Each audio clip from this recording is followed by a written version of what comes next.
had a better moderator than you for this one, you know. It's like तो हितेश को पैसे मिल चुके हैं?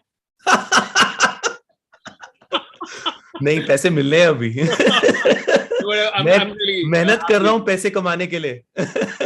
यार तुम जो कर रहे हो बहुत बढ़िया काम कर रहे हो, एंड बाकी मैं इनके कुछ they are trying to bring the next generation of music as well to the Indian scene. Hitesh का बहुत बड़ा contribution उसमें भी है, तो we'll talk about the India Music Fest 2022 day 3. Now we are live in this session, और इसमें independent music की जो resurgence है, नए trends है, how the focus is happening, like shifting to this major chunk of music production stream जहाँ से आ रहा है, और उसके साथ में क्या क्या experiments हो रहे हैं, lyrically क्या experiments हो रहे हैं, musically क्या हो रहे हैं. So I'm really excited that everyone okay, both of us, we are there right now. What about the other people? I'm just wondering where they are. Okay. Tanveer Ghazi sir won't be joining us. He's unwell. So okay. Yes, he won't be joining us.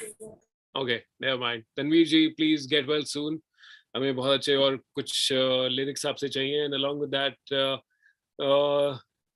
now Rag is joining us. Rag Sethi, is he there? No, not as yet. Hi, yeah, sorry, I just came back here. Okay. Hi, Rag. Oh, hi, nice to see you all. Yeah. Hi, Rag. And Hello. you're doing pretty good work. Thank you. Your music and what you're doing is pretty interesting. So we'll be talking about that as well. Interestingly, इस studio में मैं थोड़ी देर में जैसे ही हमारे conversation खत्म होगा, I'll be doing the independent music show from here. So it's very surreal right now कि इसमें मैंने हितेश के और बाकी सब producers के गाने यहाँ से play किए हैं, premiere किए हैं. I'll be talking to you virtually and then switch to. Oh, that's great. That's awesome. Yeah. Awesome. Yeah. So I'm pretty happy with the scene, and thanks to the team of India Music Fest. Absolutely. Yeah. Along with that, Zubin ji, and then we have Shayan also, Shayan Aslam Bhatt, and now Anil is also joining us. Yep, I'm basically the founder of radioandmusic.com and the IndianTelevision.com group. Thank you, Sachin, for being a part of this. Really appreciate it. Thank you very much. आपका बहुत शुक्रगुजार हैं. नहीं, don't say that. वैसे शुक्रवार कल है तो हम शुक्रगुजार कल हो. शुक्रगुजार हैं. शुक्रगुजार. वो is that what do you call the PJ Bone in the RJs, वो हमेशा. हम भी RJ हुआ करते थे लेकिन 1980s में. All India Radio. Yeah, I used to do Saturday Date and I used to do Top of the Pops on All India Radio. But Mumbai, Delhi. Mumbai. This is All India Radio. In fact, even I started from there. So I have 98. Yeah, I started from there. And अरे ये मैं वो देखो stylish आदमी एक थोड़ी सी कमी थी. Now Zubin is also here. Zubin, please. We have a great session. I thought I'll just drop in and wish you all guys have a fabulous session, and thank you for being a part of it, and look forward to many more engagements in the future. Thank you. Thank you so much, Anil. Good to see you. Thank you very much, Anil, and thank you for taking us down that memory lane. Okay, so I formally welcome all of you. This is going to be very exciting. So now, formal introductions. As a moderator, I should tell you, radio has been happening for almost 20 plus years. इसके साथ साथ मैं थोड़ा सा संगीत सीखता हूँ, कविताएं भी लिखता हूँ, और इसलिए मेरा आप लोगों के लिए जो एक रिस्पेक्ट है और आपकी जो टैलेंट की अप्रिसिएशन है वो कहीं ज़्यादा बढ़ चुकी है. And I know Hitesh for a very long time. We've done some shows together. We've known each other's music. We've premiered some of his tracks on this very show of Red FM, जहाँ पे हम independent music की बात करते हैं, Shuffle. And Rag, he and his team, they are doing some phenomenal work. बहुत अच्छी कुछ original compositions और patterns, I would say. कुछ नई चीजें लोगों के सामने present कर रहे हैं. And Zubin, don't look ashamed. It's all right. It happens in life. Sir मत झुकाइए. Okay, I'm really happy. So Zubin, I think let's just start with you. So Tanveer Ghazi Sahab, he was supposed to be part of the panel as well, but he's unwell. And Shayan, I think will be joining us a little later. So Zubin, हम आपसे शुरू करते हैं. So music, कब से शुरू हुआ, how did it happen, and yeah, just a brief introduction of you and your work. Unmute yourself, Zubin. Unmute yourself. Yeah. I'm audible? Yes, you're audible. Yes. बहुत काफी छोटी सी जर्नी है, हालांकि ये बाल जो सफेद हुए हैं ये सब वड़ा पाव और ये सब खा के हुए हैं, कोई ज्यादा एक्सपीरियंस तो है नहीं. बट हाँ, when I started, I am from a small town Patna. तो यहाँ जब शुरुआत की थी तो बहुत बहुत बहुत कम आर्टिस्ट हैं यहाँ पे. तो उसमें आप अपने आप को बहुत बड़ा और समझते हो कि भाई मैं तो बेस्ट हूँ. वो लेवल था स्कूल और कॉलेज वाला जो लेवल है, भाई मैं तो अगर मुंबई गया तो मतलब मैं फाड़ डालूंगा. फिर तो कोई नहीं है. फिर अगर मैं से चला गया, बस मुंबई मेरा ही वेट कर रही है वहां पे. तो it was like that. But I had a background, पापा भी फिल्म इंडस्ट्री से थे, तो मुंबई जाना थोड़ा आसान था. तो जब मुंबई गया तो आई मेट मेनी आर्टिस्ट, सब अच्छे अच्छे आर्टिस्ट. जब उनकी म्यूजिक को सुना, then I came to know कि भाई अभी तो बहुत ही छोटे हैं. Then let's start learning. तो फिर वहां से सीखना शुरू किया. एक्चुअली ढेर सारा बहुत म्यूजिक सुना, हर किसी को सुना. इंग्लिश म्यूजिक, जो कि मैं इंग्लिश इतना अच्छा नहीं गा पाता, बट सुनता हूँ. क्लासिकल म्यूजिक, मेरा क्लासिकल बैकग्राउंड नहीं है वैसा, तो मुझे क्लासिकल म्यूजिक भी समझना था. तो I started listening to everything so that मैं क्रिएट कर पाऊँ अच्छी चीजें. तो सबको सुनना स्टार्ट किया. फिर धीरे धीरे धीरे धीरे कुछ कुछ चीजें क्रिएट होने लगी. मैं कोई इंस्ट्रूमेंट भी प्ले नहीं कर सकता था उस टाइम तक. इवन आफ्टर 12th स्टैंडर्ड काफी बड़ा हो गया था, इंस्ट्रूमेंट प्ले नहीं करना था, तो कंपोज कैसे करूं. फिर धीरे धीरे हारमोनियम स्टार्ट किया, थोड़ा बेसिक लेवल का सीखना. देन कुछ कुछ गाता था, बजाता था तो कुछ और ही बज जाए. तो फिर स्लोली स्लोली वो सीखा. फिर एक दिन आई गॉट एन अपॉर्चुनिटी कि मुझे एक डेमो ट्रैक गाना था. तो बुलाया एक प्रोड्यूसर ने कि जुबिन एक ट्रैक है, आ जाओ जरा गा लो. मतलब बहुत अच्छी बात है. तो मैं जब गाने के लिए वहां पर गया तो भाई मैं कुछ भी बोल देता हूँ, लाइक जो मन में आया बोल दिया, सोचता नहीं हूँ कि भाई क्या होने वाला है, ये गलत है, बोलना नहीं चाहिए, बिगड़ सकता है यहाँ पे काम. तो वहां पे गाने टाइम मैंने बोल दिया कि अरे यार ये गाना जो है वो फिल्म पे जा नहीं रहा जैसा सिचुएशन आप दिखा रहे हो. तो मेरे को पता नहीं था कि वहां पे वो जो प्रोड्यूसर है वो वहां बैठे हैं. एंड ही वाज लाइक कि उसको बंदे को बाहर भेजो जरा. मैं सोचा मैं पिटने वाला हूँ. तो मैं बोला यार, अभी उनको जो मेरे फ्रेंड थे उनको बोला कि प्लीज उनको समझाओ. मैंने यूं ही बोल दिया था, फिसल गई मेरे मुंह से, निकल गई भैया. तो फिर उन्होंने बुलाया कि क्यों मजा नहीं आ रहा है गाने में. मैं बोला नहीं सर, अच्छा है, बहुत अच्छा है. तो बोले नहीं नहीं सच बता. बोले सर मजा नहीं आ रहा है इसमें कुछ. तो कैन यू क्रिएट समथिंग, कुछ बना के दे सकता है मेरे को. तो मैं बोला हाँ सर दे सकता हूँ, क्यों नहीं. और मेरे को तो कंपोज करना आता ही नहीं था. मैंने हाँ बोल दिया. बोले काम कर, इट्स फ्राइडे टुडे, मेरे को मंडे कुछ भेज, ये लिरिक्स भेज रहा हूँ, बना के भेज. तो बोल हाँ सर बिल्कुल, आपको संडे ही भेज दूंगा. कॉन्फिडेंस मेरा बहुत बहुत ज्यादा आया था. बट जब मैं घर आता हूँ तो मेरे को बताया मैं क्या बनाऊं, मेरे को तो कुछ आता ही नहीं है. उनका मैसेज आया, जुबिन मंडे को मिलते हैं विद द कॉम्पोजिशन. बोला ठीक है सर. अब मैं सुबह जॉगिंग जा रहा हूँ, कुछ नहीं बन रहा है. फिर लास्ट में एक दिन संडे को सुबह सुबह I was in the washroom, बैठ के मोबाइल देख रहा हूँ, एंड देन सडनली कुछ आया वहां पे. माहौल बन गया. And then I did it.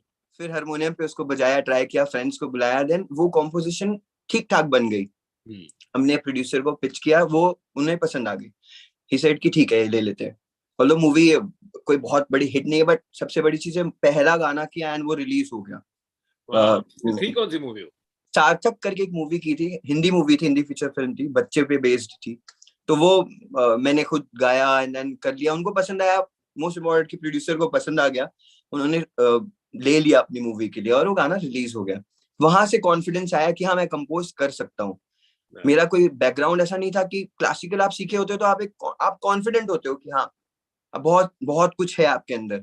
मेरे अंदर कुछ था ही नहीं, सिर्फ कचरा भरा था, क्योंकि मैं वैसे ही वही कुछ भी सुन रहा हूँ, कुछ भी गा रहा हूँ. फिर सडनली जब सीखना स्टार्ट किया, फिर धीरे धीरे धीरे I always had a wish कि मैं ना म्यूजिक से ऐसी चीजें क्रिएट करूं. लाइक मेरा थोड़ा अलग लीग में गाने प्रोड्यूस करने, गाने बनाने का शौक था. लाइक मैं देशभक्ति गाने बनाना चाहता था. मैं अभी भी चाहता हूँ देशभक्ति गाने बनाऊं, कुछ किसी रीजन पे बनाऊं, जैसे कुछ एसिड अटैक पे बनाऊं या सोल्जर्स पे बनाऊं, जिसमें कुछ उसका yes. तो my first song was on ये इंडियन आर्म फोर्सेस को डेडिकेट करने के लिए मैंने बनाया था, ए वीर तुझे सलाम। वो गाना बनाया। देन हम बचपन से सुनते आ रहे हैं मिले सुर मेरा तुम्हारा, तो वो DD1 और DD2 देख के ये बड़े हुए हैं, तो दिमाग में वो था कि वैसा भी कुछ क्रिएट करना है। तो then I composed a song called Humdesh, जिसमें 7-8 लैंग्वेजेस यूज किए, और वो गाना मेरे को बनाने में ऑलमोस्ट 1.5 साल लग गया, क्योंकि क्लासिकल भी था, उसमें बहुत सारी चीजें थी, फोक रिसर्च करना था।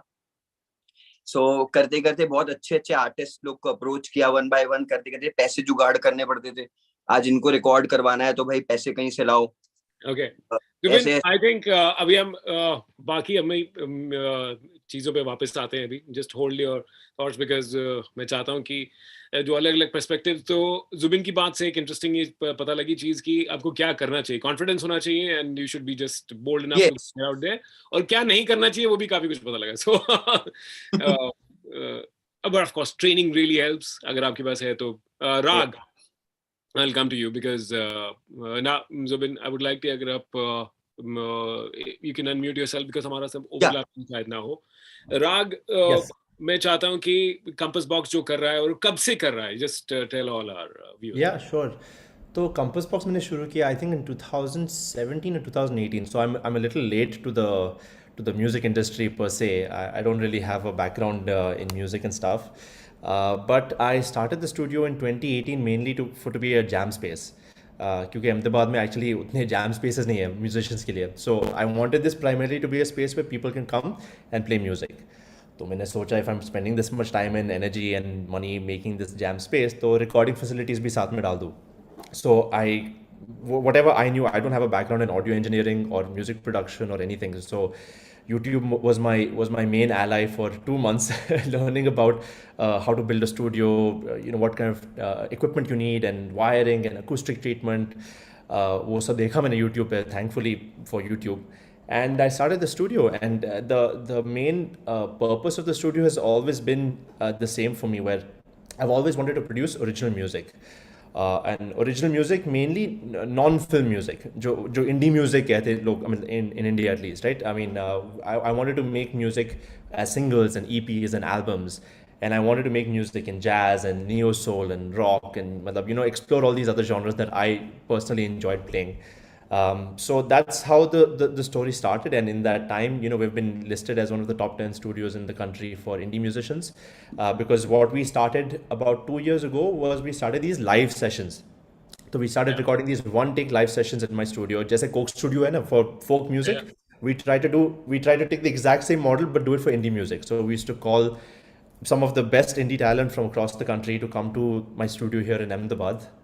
And we used to record a truly one-take live session. Jo abhi, like it's very hard to do a truly one-take live session with a full band and full musicians ke saath. Like almost impossible, and that's why people question karte hain ki Coke studio versus Coke studio, ye kyun, like all this.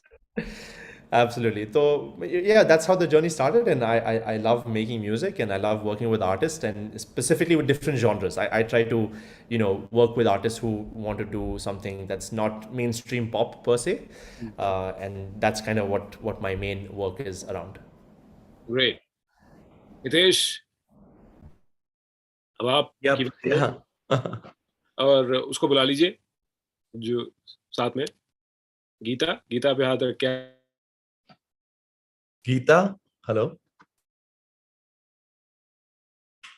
I think Sachin just went mute, right? Yes, I guess he just went mute. I think there must be some internet issues. So I'm going to step in. If Sachin's gone mute, Sachin's frozen, I'm going to step in. Anil Vanwari here. We were talking to Geeta के ऊपर हाथ रख के हम वचन काटते। So who was the person? Hitesh. Okay, yes. Sachin is also back. Yeah. Because I know, strangely, like it's showing the full internet strength to me, and suddenly, like it's. I think got swayed by your magical voice. Swayed by your magic. We wanted to check the signal because the live session is on और बार-बार वो freeze हो रहा है, तो यहाँ से कुछ issue है या? Just in case. Okay, Hitesh. So let's hear your story and music. I know कहाँ से शुरू हुआ, but I want you to tell. Yeah, so I think for me, it started at a very early age. I mean, I've just heard Raag ka story and Zubin ka story. For me, things started really early on. मैं 4 या 5 साल का था, I think. I used to hear my elder brother Sandeep play the classical guitar, and Sandeep incidentally was the classmate of KK. KK जो हमारे जो India के best singer है, मेरे फेवरेट सिंगर हैं. And we went to the same school. Like I was 10 years junior, but mera jo upbringing tha, I used to watch these guys play and sing, and that's how I got exposed to music. And singing mein hamesha interest tha, but when I started growing older, mera like guitar ki taraf bahut attraction hua, and I started learning a lot of songs by listening to them, just working them out by ear, and performing at the inter-school competitions and all of that. I think one thing led to the other. जब मैं first year college में था, we had a band called Canzona and we performed at ID Delhi's Rendezvous. वहां पे I got the best guitarist and the band, with 3 guys still in school that time, 2 of us were in college. हमें first runners up मिल गया. It was a big thing for us that time. Yeah, and like there were bands from all across the country. And उसके बाद फिर I think I got an call from Euphoria to if I would like to join the band, and the journey with Euphoria started at that point in time. I was just 17 years old, and dreams came true, and we was performing all across the world. Euphoria का album 1998 में आया, 2 years after I had joined, and there was no looking back since then. I mean, I've always been a performer, but over the years I realized कि अगर music करना है तो I have to branch out and do everything associated with music. So back in the year 2003, I built my own recording studio, and Euphoria के albums भी वहाँ पे काफी हमने record किए हैं. महफूज का काफी काम यहाँ पे मेरे studio में ही हुआ था. And in 2005, I started a music school by the name of Arya, the music school. The school still runs, and वो भी the idea was to provide formal education in Western music and whatever we could do, because West Delhi में उस वक्त कोई भी music school नहीं था at that point in time, and we were the first ones to begin that journey back in 2005. Then I think in 2010 is when Benny is the other member in Euphoria. Both of us left Euphoria, and 3 of us, Benny, Lokesh, and I, we formed Eka. Eka has been around for 12 years now, and the band still is going strong, and we are doing a lot of corporate events, college festivals, and weddings, and that's where we also met the first time, I think, Sachin, if you remember. Yes. One of beautiful memories of that night. Dehradun. It was a very nice festival, and we were part of it, and that was the first time I interacted with you. और अभी मुझे बहुत खुशी होती है कि we knew each other in the music, but now the music is getting premiered of various artists, मतलब अलग-अलग लोगों का, and I see the patterns. Like Zubin's music has been part of the show. You did a collaboration with Sangeeta. That was I think the first track, Sangeeta Bhattacharya, that collaboration. तो मुझे जो बड़ा heartwarming लगता है कि the trends and the sounds which are emerging from this entire scene, जब से all of us we were thinking कि lockdown and COVID and all this situation happened, but there's always a silver lining. And when the film stopped, this part started to grow. So Raag, I'll come to you and then Zubin and Hitesh ki किस तरह के music trends you have personally noticed, because you're working a lot with the bands, आप उनको record भी कर रहे हो और आप उनके साथ hang around भी कर रहे हो और उनका thinking process क्या चल रहा है. So the new trends, मतलब jazz, electronic, folk, ये सब में बहुत progress हो रही है. तो just give us your bit on that. Yeah, no, absolutely. I mean, one thing that I've seen a lot in the lockdown is collaborations being a big deal. Speaking of Sangeeta Bhattacharya, in fact, I'm doing a song with her and another artist called Meera, which hopefully should be coming out soon. And in fact, she had also come down to the studio last 2 years ago for the live sessions that we do at our studio as well. So one thing that a lot of people are doing is collaborations. Because it's so much easier. No? You can't really go to a studio, especially lockdown ke time pe, to go to a studio at that time to record was a absolute no-no. So a lot of indie musicians, regardless of genre, were figuring out ways to record at home. Because one thing that Hitesh also said, that you can't just have the hat of a musician. You have to be part audio engineer, part marketing yourself, part A&R agent, part business, graphic designer, everything. You have to be everything. You're So like an the- entrepreneur. You have Yeah, to be, you absolutely. have to wear the hat of an entrepreneur and do everything. If only then Exactly. can you be, yeah. The modern indie musician has to be all these things, you know, and at least as far as the work that I've sort of personally done, you know, while we've done a lot of, you know, pop tracks, I've also worked with a couple of labels, you know, producing their artists and stuff. The what I'm seeing is that at least in the indie space, there's a lot of new electronic elements coming into sort of modern pop production that would typically be used, you know, for high budget songs and like Bollywood songs. Slowly that is coming into the indie space, which is really great because you can get a slightly more polished pop production from an indie artist to compete with, like, you know, the behemoth, which is, you know, Bollywood music as well. So that's definitely one thing. Collaborations and like a lot of this fluidity of genres is something that's been happening over the last couple of years. Zubin, you there मतलब पटना में भी आपने scene देखा है कि you are in the heartland, तो दिल्ली मुंबई अहमदाबाद वाली बात नहीं है, लेकिन अब तो ये सब चीज ग्लोबल है और सब चीज यू नो एक जैसा ही है. तो किस तरह के नए trends that you have noticed because now you are working with different musicians as well? Raag भाई जैसे बता रहे थे कि सारी चीजें करनी पड़ रही है. मैं भी एक्सीडेंटल एक्टर बन गया 1-2 बार. बजट बहुत मैटर करता है एक्चुअली. आप जब क्रिएट करते हो स्टफ खुद के लिए, you are an independent artist, पैसे नहीं होते इतने, बिकॉज सब पैसे बचाने हैं.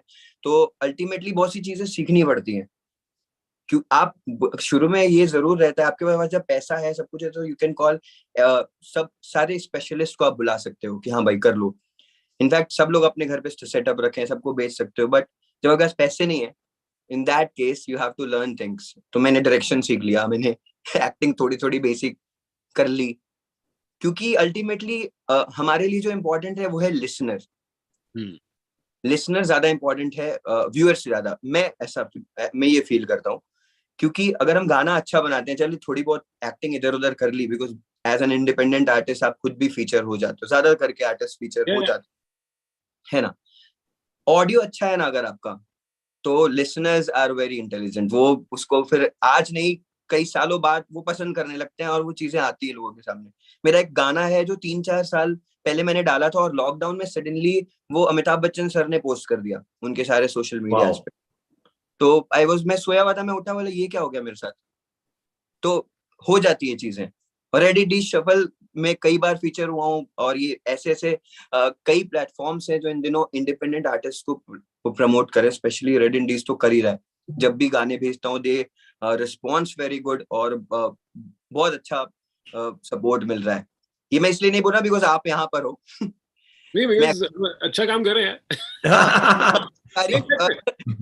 खुद यार मैं एक म्यूजिक लवर हूँ और मैं खुद एक एक्सप्लोरर हूँ कि मैं तरह तरह की चीज like you know, and Hitesh would also agree to that कि हम सब इसीलिए शायद इस इंडस्ट्री में क्यों हम कुछ नया ढूंढ रहे हैं, कुछ नया क्रिएट कर रहे हैं, not for the sake of it. कि आई थिंक हम इसलिए कर रहे हैं क्योंकि हमें मजा आता है और हम चाहते हैं कि वो जो एक हैप्पीनेस, जो खुशी जो एक है, चाहे वो रेडियो में या म्यूजिक में है या फिर like that was a reason few years back when suddenly you know मैंने इतने साल रेडियो कर लिया, फिर किसी ने कहा म्यूजिक यार सचिन सीखना चाहिए तुम्हें, तो म्यूजिक सीखना शुरू कर दी क्योंकि उससे आपको और मजा आना शुरू होता है. Then you want to share that happiness in any form. तो चाहे मुझे मौका लगता है कि थ्रू अ रेडियो शो मैं वो शेयर कर पाता हूँ and I can connect. I still remember when we had launched the show, हम ये सोचते थे कि यार देयर वाज अ सेक्शन, हमने सोचा कि प्रीमियर होगा, तो अब प्रीमियर हमने कहा रोज नए गाने कहाँ से लाएंगे. And today is the scenario कि जहाँ पे हमें एक महीने का कैलेंडर कम से कम बनाना पड़ता है. Like even a friend like Hitesh would send me a track और मुझे टाइम लगता है पूरी टीम को commit कि किस डेट पे वो प्ले होगा. और every day we have at least 2 premieres now, 3 sometimes. So it's very heartwarming कि और हर भाषाओं में एक्सपेरिमेंट हो रहे हैं. We have to start a North East edition जहाँ पर सिर्फ अंग्रेजी के जो ट्रैक्स हैं और जो वो एक अलग एडिशन है. Wow. So this is so cool कि जो नई sounds. So I really Hitesh I come to you. जैसे राग ने कहा कि वो इलेक्ट्रॉनिक एलिमेंट जो थे वो पहले एक एक्सेसिबिलिटी नहीं होता था, but now they coming in. और क्या साउंड्स और styles that you seen which are developing in independent scene? I think you know it depends on the particular artist and you know जो आर्टिस्ट का एक unique और you know special चीज है, if the artist can bring that to the forefront in his music and sound, that is what really matters and makes a like difference. And a lot of great artists have been able to do that. Like, if you're good with a particular sound, let's say acoustic mein agar aapka acha ek like pakad hai, you got a good hold on that. So I've seen some great like music like come out in different genres. There are genre like bending things. I think these days very difficult to really classify ke this is Sufi, this is classical, this is rock, there's an amalgamation of different sounds and different genres which really makes like a new sound. And abhi jaise, for me what I like realized was that during the lockdown, when the like pandemic like hit us, a lot of musicians, like for example, like even we guys used to perform so much, do shows all across or whatever. So हमारे साथ एक ये challenge हुआ कि shows तो अब है ही नहीं. So it's like like a leveler in terms of what you can do. So you're not making your like revenue through the gigs, and it sort of like came down to what can you really do which is special during this lockdown and create something new. So for me, it was like a journey of self exploration, and I've always been like a sort of a like guitar player first. And when I started writing my own songs, and I did Galsun Zara kiya, Auna kiya, Break ke baad kiya, my approach to my songs was I want to definitely showcase the instrument that I love, and that's the instrument that made it start for me. My focus was always कि मैं अपने guitar से कैसे और express कर सकता हूँ, along with of course the songwriting or whatever. So keeping that in mind, I feel that any musician should look within himself and herself and see what is the special thing about that person, and bring that sound out to the forefront, and that is what will make it stand out, and that is what will make it unique.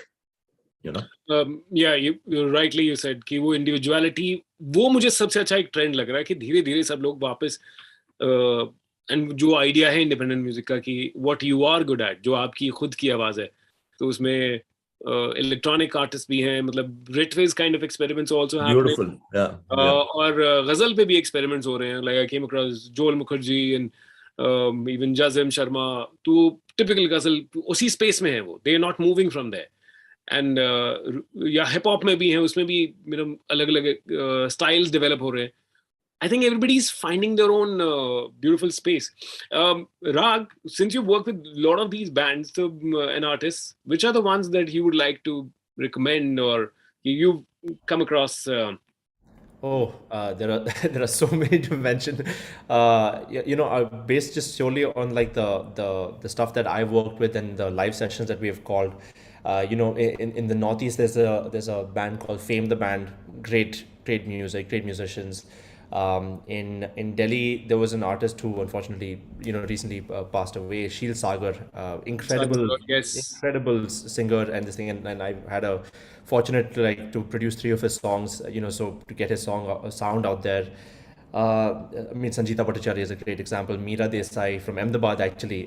There's an artist called Meera Desai and Chirag Todi, who's another guitarist, friend of mine from Ahmedabad. Chirag Todi band Heat Sink. That's right. Yes. Oh, love their sound. Very, very cool. Yes, that's right. So I play bass in Heatsink and I'm the producer as well. So like that's been a big passion project of mine for the last couple of years to get that music out, because the music of Heatsink is very different. Like Hitesh was saying, it's very difficult to classify it as, okay, that's jazz or that's rock or that's neo soul. It's kind of a little bit of everything, because I think part of discovering your own sound is to experiment with different genres as well. But a good way to look at the indie scene in the larger sense is honestly, if you just check out some of our live sessions that we've done on YouTube. We've done over 60 live sessions over the last 2 years, all different artists and all original music, and it's a good library of this is a snapshot of what India has to offer. Great. I think Zubin भाई और क्या अच्छी चीजें आपने और artist और ये सब कुछ नए ट्रैक्स अगर हो सकता है तो वो. एक्चुअली मैं बिकॉज ज्यादा करके हिंदी गाने सुनता था शुरू से, हिंदी गाने ही सुनता आया हूँ. मतलब एक घर में भी वैसा ही माहौल था हिंदी गाने सुनने का. तो भोजपुरी जब आप सुनते हैं कि भोजपुरी, तो what comes in your mind कि कुछ वल्गर हो सकता है ज्यादा 80%. हाँ, मतलब थोड़ा सा हर चीज है. एक आम ऑडियंस की बात कर रहा हूँ जो किसी और स्टेट में रहती है, ठीक है, बिल्कुल राइट, सही। तो वल्गर समझ में आएगा। मैं आई वाज इन मुंबई, फिर लॉकडाउन के टाइम में पटना आ गया था, ठीक है। पटना आया तो बस कुछ तो करना है, आप बैठ नहीं सकते, बिकॉज आप एक क्रिएटर हो, आप एक आर्टिस्ट हो, आपको लगेगा कुछ ना कुछ होना चाहिए, घर बंद है तो भी आप कुछ करोगे, एग्जैक्टली। राइट। तो मैंने सोचा कि कुछ भोजपुरी गाने सुनते हैं, तो जब मैं भोजपुरी गाने सुन रहा था तो सिर्फ वैसे ही गाने आ रहे थे, auto tune, heavily auto tune, और हाँ, वल्गैरिटी, हाँ, और दोस्त कुछ जो पुराने अच्छे गाने हैं वो दिख ही नहीं रहे कहीं भी, बिकॉज मेरा वैसा रिसर्च नहीं है, मैंने वो सुना नहीं है, तो मैं जानता भी नहीं था कि मेरे ही शहर में इतने अच्छे अच्छे गाने हैं। फिर मैंने गाना सुनना स्टार्ट किया पुराने शारदा सिन्हा के, भरत शर्मा के, then I came to know कि इतना अच्छा फोक है भोजपुरी भी। एग्जैक्टली। यस, तो अभी जब मुझे मालूम चला तो मैंने सोचा कि मैं भी कुछ क्रिएट करता हूँ भोजपुरी में, तो I started creating in Bhojpuri also. फिर मैंने एक छठ का गाना किया, छठ पर्व, इट इज वेरी, मतलब बहुत इंपॉर्टेंट फेस्टिवल है हमारे लिए। वो मैं नहीं जानता था, मैं आपको ये बता रहा हूँ, एक बिहारी होके मैं ये नहीं जानता था। हम ये जानते थे कि दशहरा दिवाली हमारे लिए इंपॉर्टेंट है, छठ हाँ ठीक है छठ है। जब मैंने लोगों से पूछना स्टार्ट किया भाई छठ क्यों इंपॉर्टेंट है, देन दे सेड कि छठ भाई तुम नहीं समझ सकते हो छठ का इमोशन, क्योंकि मेरे घर में नहीं होता था, because all of them were from different states. मेरी चाची दूसरे स्टेट की है, मम्मा मेरी महाराष्ट्रियन है, एंड देन सो ऑन। तो हमारे अंदर छठ, हमारे घर में छठ नहीं होता था, तो मैं नहीं जानता था। तो मैंने जब लोगों से पूछना चालू किया, फिर छठ के गाने सुने मैंने, then I came to know कि क्या ब्यूटीफुल म्यूजिक है। तो फिर मैंने छठ का गाना बनाया, देन बहुत सारे यहाँ के लोकल आर्टिस्ट से मिला, एंड दे आर अमेजिंग, और कोलैबोरेशंस लगातार कर रहा हूँ, गाने आ रहे हैं, and then things are happening. Yeah, I think I definitely agree with you there कि एक जो स्टीरियोटिपिकल जो भी चीज होती है ना, जो आप भाषा, हर भाषा बहुत खूबसूरत है, उसकी अपनी ब्यूटी है। मेरी भी एक ये, because being a Punjabi artist की एक, when I meet people let's say in Ahmedabad और मुंबई और any other when you travelling, तो पंजाबी का भी एक वही इमेज का हिसाब है, जैसे कि पंजाबी मतलब पार्टी सॉन्ग। पंजाबी, अब पंजाबी में भी जो फोक है वो, या उसमें पोइट्री जो लिखी गई हैं वो, उस पर कोई फोकस नहीं है। So even started experimenting that. So ये मुझे लग रहा है कि ये जो पूरा सीन डेवलप हो रहा है उसमें इंडिविजुअलिटी वो, and this is something which ये मैं चाहता था कि एक पॉइंट अपने आप खुद से निकल के आया, वो आ रहा है कि जैसे अभी बात की राग ने कि किस किस तरह के नए आर्टिस्ट साउंड्स हैं, पॉप भी डेवलप हो रहा है, एंड सडनली यू फीलिंग, और एक कॉन्फिडेंस है कि हाँ मैं भोजपुरी में भी तो कुछ अच्छा कर सकता हूँ। I'll be very happy, I think, somewhere down the line कि अगर भोजपुरी या बांग्ला या किसी भी भाषा में, मतलब इलेक्ट्रॉनिक एलिमेंट्स के साथ या रॉक एंड रोल एलिमेंट्स के साथ, या why can't we just that's what is happening in US, and हम या यूरोप में हम वो म्यूजिक को देख के we are totally tripping on that कि they are sticking to their roots, but tell you an incident, वो छोटी सी बात है, ज्यादा टाइम नहीं लूंगा। वो एक यूएस से बिफोर द लॉकडाउन एक यूएस से एक सिंगर आई थी मेरे पास, शी सॉ माय वीडियो, उनको अच्छा लगा कि जुबिन अच्छा कुछ गाने किए थे मैंने, जो उनको बहुत पसंद आए, तो वो मेरे से मिली मुंबई में। फिर उन्होंने बताया मेरे को एक जुबिन 6 गाने का ना एल्बम करना है, तुम उसमें तुम्हारी कॉम्पोजिशंस भी चाहिए, काइंड ऑफ फ्यूजन, ऐसा कुछ करना है। मैंने बोला तो फ्यूजन करना है तो उसके पहले आप क्या चाह रही हैं, आपकी क्या चीज है, व्हाट आर योर मटेरियल्स, वो मेरे को आप बताओ। तो वो यूएस में डॉक्टर हैं, और वो शी इज वहां की ही सिटीजन है, वहां की, यहाँ की नहीं है, राइट। अब उन्होंने जो गाने सुनाए ना मेरे को, वो 6 गाने थे, 6 भोजपुरी लैंग्वेज के डिफरेंट फोक्स थे। अच्छा, हाँ, एंड सेड कि मेरे को इनके साथ कुछ फ्यूजन कुछ क्रिएट करो डिफरेंट लैंग्वेज का, ये सारे Bhojpuri with Assamese, Bhojpuri with Punjabi, something कुछ ऐसा क्रिएट करके मेरे को 6 गाने का एल्बम बना के दो। तो we were working on that. फिर सडनली कोविड आया, तो फिर वो चीजें बदल गई। No, but at least we're opening the doors to experiment. And Rag, कुछ एक जो चीजें where you think musicians they go wrong, because again I would come to the fact कि आप बहुत सारे bands को देख रहे हो, observe कर रहे हो, उनके साथ professionally भी काम कर रहे हो, so where can they मतलब some suggestions कि वो ये गलतियां ना करें maybe. Sure. I think there's one thing that a lot of indie musicians don't do properly, वो जब गाना रिकॉर्डेड हुआ and you got it mix and mastered, उसके बाद कोई प्लान नहीं है, अच्छा रिलीज कर दो, that's it, but there is a post release marketing plan that a lot of indie musicians don't bother doing because they are so focused on making the music. तो best studio में जाना है और best producer के साथ काम करना है, and you know I want this best engineer to work with me. गाना भी रेडी है, मास्टर रेडी है, put it on distribution platform, and then they are surprised that you know they don't really have too many streams on them, because the way it works is, unfortunately, we have to market ourselves. You know, you can have the best song in the world, but you have to also make some effort to get it out to There's so much of content now. There's so much of so much. So you And have to fight stand up. it. You have to, there's a saturation of content almost. You have to really fight it, and you have to really try to showcase that, bhai, I've got some really great song I want you to hear, you know. So I guess one thing is that it's just that, you know, for indie musicians releasing, especially their debut EP or debut single, first time they're doing this entire process, and the moment they reach that final master के बाद वो जो publication time होता है, they don't really have too much of a idea of what to do to get it into editorial playlists, or what to do to make sure it gets featured on Rolling Stone or Red FM. You know, like those channels is currently very vague for a lot of indie musicians. So I think that's definitely one thing. And जहाँ पे Hitesh, I think you can really, you know, put this in perspective, क्योंकि I've seen Euphoria के साथ भी और एका के साथ भी, and I've seen you guys perform. मतलब I was on stage hosting you guys, and you guys are live wires on stage, and तो stage performance gigs is a big revenue stream for an artist. और वहाँ पे what are the things that they can really work on, because that can really make or break a show. So, you know, with the experience that I've had, I think the most important thing is कि अगर आपका, you have a performance, you have a show, you have an audience that has come to watch you. At the end of the day, it's important that they go back home remembering that, you know, it was a great moment for them. And as an artist, your endeavor always is to do your best and engage with the audience and make it a really, really great experience for them. So उस हिसाब से I've seen that, like, you know, it's always like when we also perform, we try and do a mix of everything. It's like, you know, even while I was in Euphoria, we used to do, of course, a lot of original content, but we would always throw in something, you know, to sort of like connect with the audience at that level. If you're playing, you know, Eka does a lot of shows down south. So if you're doing a gig in Hyderabad, we will, you know, pick up a couple of Telugu songs.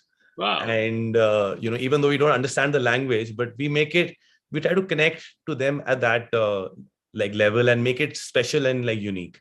Each performance should be like treated like, you know, with that much care and to sort of customize it for that particular like event. I think that's because, you know, the gigs are still the best source of like revenue for like musicians, like for live musicians and all. I think, I mean, hopefully the streaming and the original music should pick up gradually. It has definitely improved over the years, but still definitely it doesn't match up to what people make out of live gigs regularly. नहीं, क्योंकि वो एक traditional sense में, जैसे मतलब लोग पहले rock and role era में कहते थे कि आपने एल्बम रिकॉर्ड किया, देन पूरा बैंड बस में बैठ गया, देन यू टूरिंग, और उस टूरिंग में आपने अगली एल्बम के लिए भी तैयारी कर ली, because you hanging around together, सब आपने जैम कर रहे हैं, फिर एल्बम रिकॉर्ड किया, फिर टूर पे निकल गए. So interestingly, you know, like I had read something which Eddie Van Halen had said, the late Eddie Van Halen. Yes. He was asked about his records and, you know, the touring bit and everything. So he said, "Ke, you know, the album or the music that we release is like a means to an end. And the end is performing live in front of that, you know, that 80,000 people in a like stadium. Wow. Because once you have an album, then, you know, you start performing live and take it across to people and make revenue out of that also. Like, it's one of the main चीज है कि मतलब, and thankfully now we are in a space इतने कुछ साल बाद की फिर से gigs हो रहे हैं, फिर से performances हो रही हैं, and this is like, as a music lover, as a, you know, a producer, I think as a performer, as a composer, आप सब लोगों को भी लग रहा हो कि ये मजा आ रहा है, मतलब yeah, this is like, now it is feeling like back what it was in 2019. वो वाला feeling आ रहा है अब. कुछ few months it's been like that, and I hope it stays that way, you know. Fingers crossed. But talking of, you just said Eddie Van Halen. I'm fortunate enough. I just spoke to his son sometime back. Wow. Okay. And Wolfie. Yes, and Wolfie से हमारी बात हुई कि Van Halen के पूरी legacy के बारे में, when, you know, he had passed away and all that. So, it was such a surreal moment, and to realize कि जो इतनी बड़ी एक बैकअप और इतनी बड़ी एक नाम वाली फैमिली से, he's always learning, शांत उस जगह पे, तो रियलाइजेशन कि यू हैव जस्ट स्टार्टेड, कि मैं तो बस अभी कुछ शुरू हुआ हूँ और मुझे बहुत आगे जाना है। जुबिन, किस किस तरह का, भी आपने एक तो कहा कि भोजपुरी के साथ आप एक्सपेरिमेंट करना चाहते हैं, जो बहुत अच्छा मुझे एक आइडिया लगता है कि वो एक रीजन या लैंग्वेज या उसका एक जो स्टीरियोटिपिकल इमेज है उसको हम ब्रेक करें। तो उसके अलावा किस किस तरह के आर्टिस्ट के साथ कोलैबोरेट आप करना चाहते हैं, because you must have a list in your mind. Yes, मैं स्पेशली वैसे आर्टिस्ट के साथ कोलैबोरेट करना चाहता हूँ जो एक्चुअली लोगों तक अभी पहुंच नहीं पाए, एंड दे आर, बिकॉज मैं बहुत ट्रैवल करता हूँ, मैं कार ड्राइव करके 10,000 किलोमीटर ट्रैवल कर जाता हूँ, मतलब ब्रेक कर करके शूट करने भी जाता हूँ तो खुद ट्रैवल करता हूँ, शो में भी बाई रोड जाता हूँ, तो आई ट्रैवल अलॉट, तो I meet so many people, और तो मजा आता है, बहुत आर्टिस्ट से मिलता हूँ, तो मेरे को हमेशा, मेरे दिमाग में हमेशा चलता रहा है, make a list every time कि इनसे मिला होना, I will collaborate with him, और कुछ अच्छा बनाएंगे, कुछ ऐसा बनाएंगे। कभी मैं I went to Nagaland last year, मतलब बिफोर द लॉकडाउन, 2019 में गया था, तो वहाँ नागालैंड में गया, तो वहाँ पे ट्राइबल म्यूजिशियंस मिले मेरे को, and they had very similar instruments to what we have, जैसे गिटार के बराबर का कोई उनका ट्राइबल इंस्ट्रूमेंट था, और वो प्ले कर रहे थे, तो वो एक अलग सा कुछ मिला, और साउंड भी उनका अलग, बहुत फ्रेश साउंड, तो हाँ, तो वैसा वो सब मैंने सब नोट डाउन करके रखा है कि वंस आई गेट, क्या करता हूँ मैं, थोड़ा सा शोज वगैरह किया, थोड़ा कमाया, एंड देन आई ट्रैवल, कुछ शूट किया, कुछ गाने बनाए, फिर आ गया। तो this is how things work मेरे लाइफ में, ऐसे ही पैसा कमाना है, भागना है, शूट कर, गाने बनाने हैं, शूट करने हैं, रिलीज कर देना है। अभी राग भाई ने बताया, वो मेरे दिमाग में, मैं भी वो मिस्टेक करता हूँ, गाना बनाता हूँ, सीधा रिलीज कर दिया, सोचता ही नहीं भाई व्यूज आए नहीं आए, कोई मतलब नहीं, बट वो एक्चुअली करना चाहिए। I will follow that from now, कि अब नेक्स्ट सॉन्ग आएगा तो I will promote it properly, plan बना के डालूंगा, बिकॉज गाना मेहनत से बनाते हैं हम, तो ऑडियंस तक पहुंचना जरूरी है। हाँ, मतलब व्यूज के लिए हंग्री नहीं हो सकते हम, ठीक है, मतलब but we have to give it a best shot, we have to push कि वो चीज ज्यादा से ज्यादा लोगों तक पहुंचे, because otherwise we'll just get caught in the numbers and content पे हमारा ध्यान नहीं रहेगा फिर वो। Right, absolutely right. सो राग, किस किस के साथ, और मतलब जैम पैड पे किसको देखना चाहते हो? I mean, I would love to have some of the panelists here to come down to Ahmedabad, एक recording के लिए. I think that would be super fun. I can organize that. I'll take a mission. We should definitely do that. But there are some. I mean, there's a band called Thermal and a Quarter out of Bangalore. Oh yes. One of my favorite.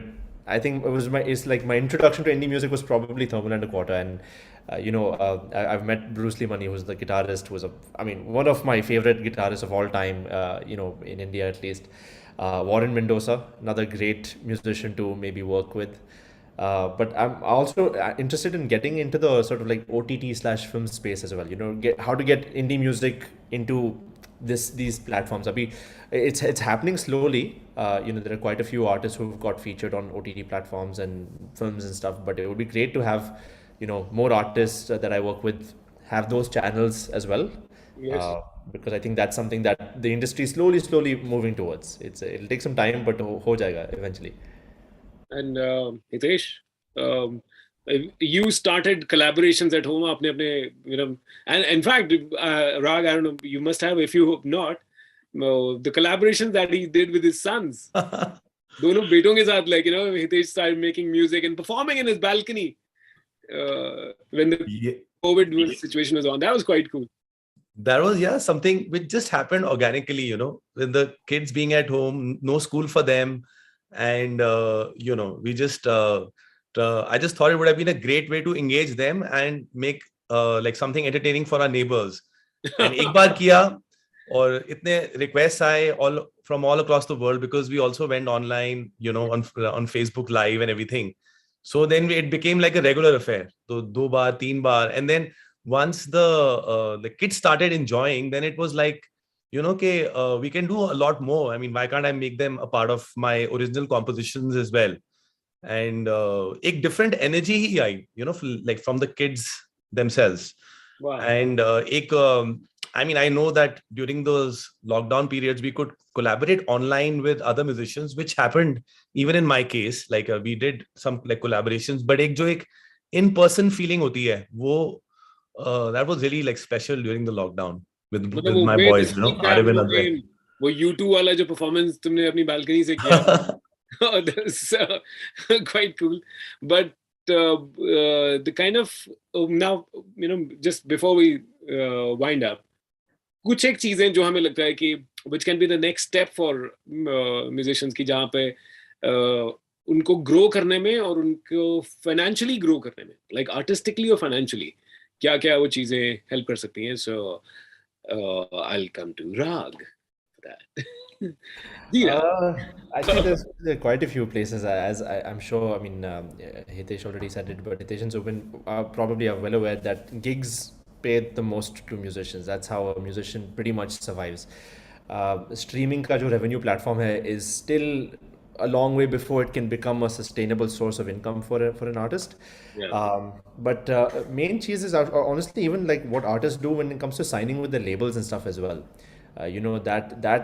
That agreement and that deal that artists do with labels is also a great opportunity for them to figure out, should I own my masters? How much should I be paid for every stream that comes out of this particular platform? How much support am I getting from the label for my work in artists? So I think that's one place that I think a lot of artists should really consider, is that how much in control should you be of your work, especially when you sign on to a label, or if you sign on to do contracts with OTTs and stuff. But main thing is gigs, and the gigging industry is at least it's slightly informal. The payments sometimes don't come on time and stuff. Those are the regular issues plaguing the everyday. बहुत पुराने issues. अरे पर होता है अभी भी, like you'll play a gig and then the venue will pay you after like 2.5 months and stuff. So I think it's just that system of the gigging system. I think the only way to do it is के show से पहले जब पैसे ले लो, उसके बाद advance लेना आएगा कि नहीं आएगा. Like once the show is done, it's like it's history. correct. Absolutely. So I think those are areas of I think improvement generally in the Indian sort of space. Okay, and Zubin, what do you want to say, the final words की कहाँ पे क्या improvement हो सकती है artist के लिए? नहीं, बिल्कुल वो तो सही. अभी हितेश भाई बता रहे थे शो के पहले पैसा ले लो. बहुत से ऐसे शोज होते हैं जो फोन आता है, भाई घर का शो है कर ले. जो घर का शो रहता है वो पैसे नहीं आते हैं. उनको बोला मैं घर पे कर रहा हूँ, मैं घर पे कर रहा हूँ. कि भाई घर का शो है कर ले, पैसे तो मिल जाएंगे. कई बार खुद के पॉकेट से पे कर रहे हैं ट्रैवल में. तो ये gig is the only option. हमारे पास तो मेजर जो सोर्स ऑफ इनकम आर्टिस्ट के लिए वो गिग ही है. Apart from that once you get famous तो भी गिग है, तो और कुछ ऑप्शन नहीं है. बट हाँ, एक चीज मैं ये कहना चाहूंगा कि ट्रेंड फॉलो करना. आप जो शुरू में बोले थे ना, trend is all not always creative. कभी कभार ये ऐसी ट्रेंड आ जाती है जो मैं नहीं समझता कि जो कि म्यूजिकल है, उसको फॉलो करने की कोई जरूरत नहीं है. जो नए इंडिपेंडेंट आर्टिस्ट है, ये कि अननेसेसरी किसी गाने को भी स्लो कर दिया, कि भाई बहुत स्लो कर दिया गाना, मतलब एक वर्ड है वो हम पूरे 1 मिनट में पहुंचा रहे हैं. तो ये सब ट्रेंड फॉलो करने की मेरे को नहीं लगता है कि कोई जरूरत है. और जो म्यूजिक का जो क्लास है जो चलते आ रहा है, वो आज भी जो क्लासिक क्राउड है वो अच्छा म्यूजिक पसंद करती है. और हम क्रिएट करेंगे अच्छी चीजें तो वो आज नहीं तो कल वो लोगों तक पहुंचनी है. अच्छा, अल्टीमेटली वो वर्ड टू माउथ प्रमोट हो ही जाता है, या फिर कैसे भी हो जाता है, वो हो जाता है. तो बस मैं वही कहूंगा कि जस्ट क्रिएट गुड स्टफ्स, और कंटिन्यूअसली कुछ ना कुछ अच्छी चीजें क्रिएट करनी चाहिए, क्रिएट करते रहना चाहिए, रिलीज हो या ना हो. Exactly. So I think it's been quite enlightening with all of you. Finally, I just want to say for this session कि जो मेरे एक बहुत जिनको मैं मानता हूँ कलाकार पंडित चंद्रलाल मिश्रा बनारस के हैं, और आई थिंक अगर कोई डिवोशनल म्यूजिक या क्लासिकल में कुछ he is one of the few names I really admire. तो उनको मैं लाइव, एक दिल्ली में फेस्टिवल होता है भक्ति उत्सव, सो व्हाट ही सेड वो हमेशा एक कलाकार के तौर पर it stayed with me. He said कि अगर स्टेज हमें मिला है, if the opportunity has been given to us by this energy, कि हम स्टेज पे बैठे हैं और ऑडियंस सामने बैठी है, तो ऑडियंस चाहे वो जितनी भी इवॉल्व हो, लेकिन उसको म्यूजिक नहीं पता जितना हमें पता है. तो मेरा काम है हमेशा कुछ अच्छा ही सर्व करना. राइट. और इसलिए सबसे बड़ी चीज मैंने उनसे जब इंटरव्यू कर रहा था, मैंने कहा कि कलाकार की, एक आर्टिस्ट की सबसे बड़ी क्वालिटी क्या होती है? He said he's very responsible. He's not just trying to become successful or to stand out or just to do. An artist is responsible. He has this amazing realization कि मैं कुछ गलत चीज नहीं serve करूंगा. And that in itself was so enlightening कि वो एक हमेशा एक benchmark की तरह रह गया कि हाँ, entertaining करना है, मजा करना है, we need to have fun, we need to break barriers, but is this really making it, even if it's not making a difference, कहीं वो कुछ गलत तो नहीं कर रहा है? So all of you are doing some great work, and thank you, all of you. Rag Sethi, producer, musician, founder, Compass Box Studios. Thank you all. Thank you. Zubin Sinha, ये अब आगे कुछ धमाके करने वाले हैं भोजपुरी म्यूजिक में, electronic music के साथ. I would love to see maybe Tiesto performing with you one day, and the gig will happen maybe in Patna. Who knows? Or Hitesh, old friend, but also along with that, somebody who's extremely talented. And मुझे बहुत खुशी है कि आप सब में से, we are featuring your music. So explore their music, explore their handles, and thank you very much. Thank you so much, Sachin. Thank you. Thank you, Pleasure Rag. it's been. And we already have somebody, Sandeep ji, for the next session. So we'll just take a small break. Sandeep ji, we are looking forward to that. Somni there also. Hi, Somni. Good to see you. Oh, yes. Hi, Hitesh. Hey. Wow, it's a small, Yeah, we are passing the banter on to you for the next session. Yeah, I heard the whole session. It was really nice. Very nice. Thank you very much. So we'll just take your leave right now, and we'll be just back in another 7 minutes. Thank you. Thank you. Okay, bye-bye.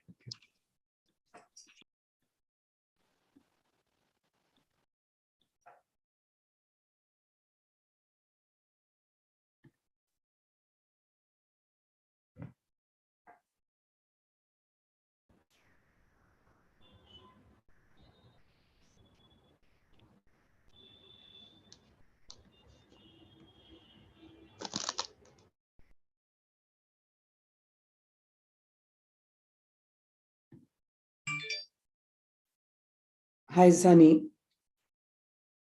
Hi, Swamini. I'm just waiting for others to confirm their attendance. Is there anyone from Radio and Music who's hosting this? They've gone for a break, I guess. Hi, Sunny. Neha this side. 2 minutes, Namrata will be back. Yeah. Hi, Sumini. Hi, Ashil. How are you? I'm good, thank you. I met somebody the other day at the Brands and Entertainment. She said she worked with you. Nutan. Nutan Jha. I think that's her name. Yes. Yeah. Yes. Yeah. Have you been? In busy with IPRS after leaving Universal. Right. And also busy pivoting because already when in my last year in Universal, I had submitted a proposal because I was seeing things very differently. Right. And so when I left, at first I became busy with IPRS, and then I started to work on the way I see things and where opportunities lie. Right. And that's what I've been doing. So recently I had launched Music Curator before, so that is, doing well. And I recently launched 2-3 weeks back Sync Mama, which is a sync licensing platform. Yes, right. I think that's what she was talking to me about. Yeah. Yeah, you should visit it. It's available, syncmama.com. Okay, I'll check it out. Where's your office now? In Thane, same office. Okay. That's good. It's Thane is a little bit more, you have more space than you have in Bombay, and also the costs are much less than Bombay. Sure. And I'm living in Thane, so it's just 7 minutes. Right. 7 minutes away. Hello, Sandeep. Hi. We haven't met before. We haven't. I know I heard all the Universal and IPRS, and I'm thinking I met Rakesh, who runs IPRS now. I met him yesterday. Yeah. So you were running IPRS like Rakesh is? No. I am advisor to the board of IPRS. Okay. Since 2017. Okay. So, and you're still advising them? Yes, I am. Yes. Okay, yes. very good. Yes. Yeah. Ashil is one of the pillars of the Indian music industry. I think he's as old as the Indian music industry. Yeah, I have known the good old days where, authors, composers had no rights, and it was. I think you go way back to Vijay Lazarus, no? Oh yeah, yes, of course, yes. Yeah, I started. I created Deep Emotions Publishing in November '95. Right. So I sold it to Universal in 2012. Okay. And then I stayed on for 3 years. Hi everyone. Hi, Sachin. Hello. Hi. Yeah. Hello, Sachin. Good to see you, Mr. Sandeep. Somini, we had a brief interaction earlier, and okay. Wow. Now we're joined by Sunny as well. Okay, so let me just hand over the reins to Sunny and formally introduce the session. Yes. I'm Sachin, RJ Sachin from Red FM, been here with the brand for more than almost 20 years now, and been in radio industry for 24 years, 26 years, I don't know, I've lost count. But along with that, I love music. I study music and I'm a poet as well. And it's so good and to have all of you with us for this amazing interaction. So now we have the game changers. So the music streaming platforms, you can, through this session, you'll get to know so much about the trends and the things which are coming and the things which can become better, and all the questions that you have, a lot of them will be answered. So we are very fortunate. Sandeep Lodha. Sandeep, welcome to the session. Chief Executive of Ghana. Somini Sridhar Paul, Senior VP Hangama. Ashil Fowler, Founder Director Silk Road Communications. And from Wink, Manager Indie Community, we have Sunny Vyas. Hi, Sunny. Hi. So we'd love to have a much this one day, and I'll figure out the facial hair a little later. कि मैं ऐसे कैसे मूंछें रख सकता हूँ. Lekin, over to you, and just enjoy the session. Yep. So let me start taking over from the earlier panel. People were discussing that streaming platform is not yet on the level of looking at them as a stable income. But somewhere down the line, I would say that the industry has is changing, emerging, and there are a lot of artists who are earning better, who are earning enough from streaming platforms so that they can spend money on their upcoming audio, upcoming songs, upcoming music. I am sure Somini will agree to this.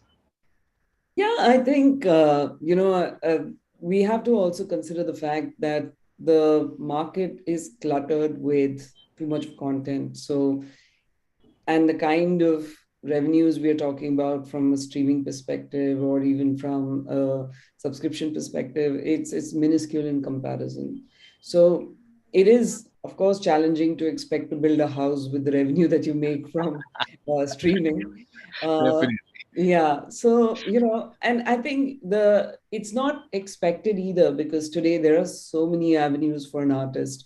When I started back in 2010 with the platform that I run here with Hangama, we had artists who were possibly, they were singers in the night and they were corporate workers in the day.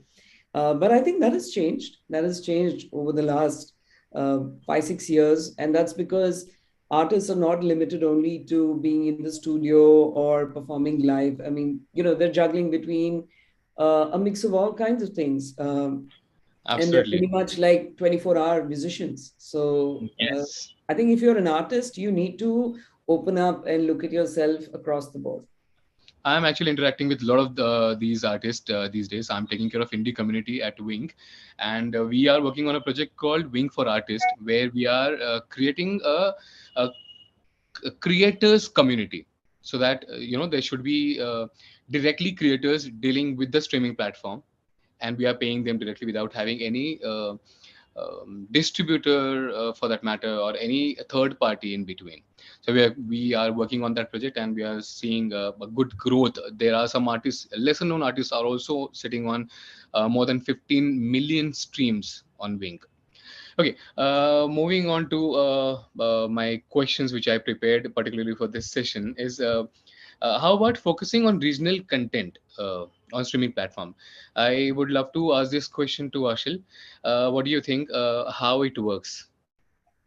I'm a little bit, what should I say, offbeat here, because you're speaking about streaming services because today it looks like it is the only source of income from sound recordings. But there is not, you're talking about pop music and whether film or non-film, what we call commercial music.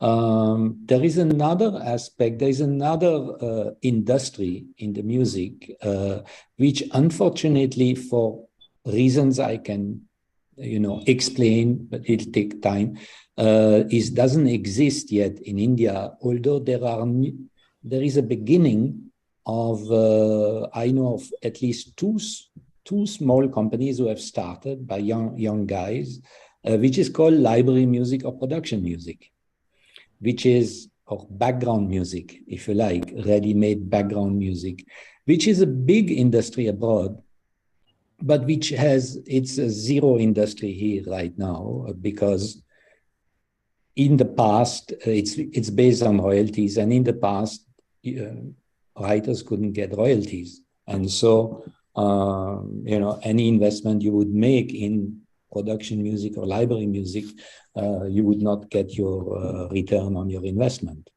But you do have a few composers, Indian composers, who are working for foreign production libraries. And I feel it's a new avenue for revenue, but maybe I suggest that we speak about later, and we focus really on the streaming right now. What about regional content, Somini? What do you think? How is regional content working on streaming platforms? I think without doubt, they are ruling the roost right now. And we can see it very clearly in specific markets, whether it's Punjabi or Tamil or Bengali. You must have seen the Tamil market raising after these two or three big Tamil releases. No, that's film. But even if I say in terms of original music, the hip hop scene and I think that has really picked up. And what I feel amazed, actually really happy about is India has kind of adopted genres and then customized it as per its language. Finally. Yeah. And of course, I mean, let's not take away the credit to artists like Raghu Dixit and, all the artists in the early 2010s, I would say. It's a little weird to say early 2010s because it sounds like it's really far back. But yeah, so regional definitely is the way to go. We don't need to get into the discussion on which is the national language for sure. But definitely, I think it's great. It's great. I think everything is getting regionalized: television, radio, music, everything. And it's beautiful, because who's supposed to say that only one language is the mode of conversation? Absolutely. We could call it back to mother tongue. Yeah. Personalized playlist of your mother tongue. Correct. Sandeep, my question goes to you. Next question is, what are the top 5 languages you are focusing on Ghana? Yeah, and I think just extending the earlier question that you asked, Sunny, right?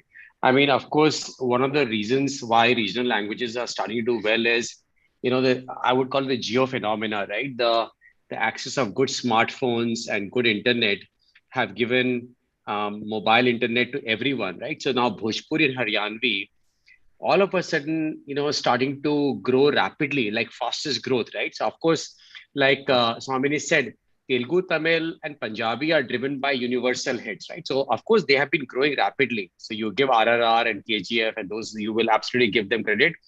But those are big, big 1,000 crore movies and taken by storm, right? And but when you think about Bharyani and Bhojpuri, it's all driven by your access to smartphones and geo and internet everywhere, right? So for us, beyond Hindi, English, and Punjabi, the languages that are really doing well are Tamil, Telugu, and Haryani and Bhojpuri, right? So we are focusing on these languages as the next growth frontier.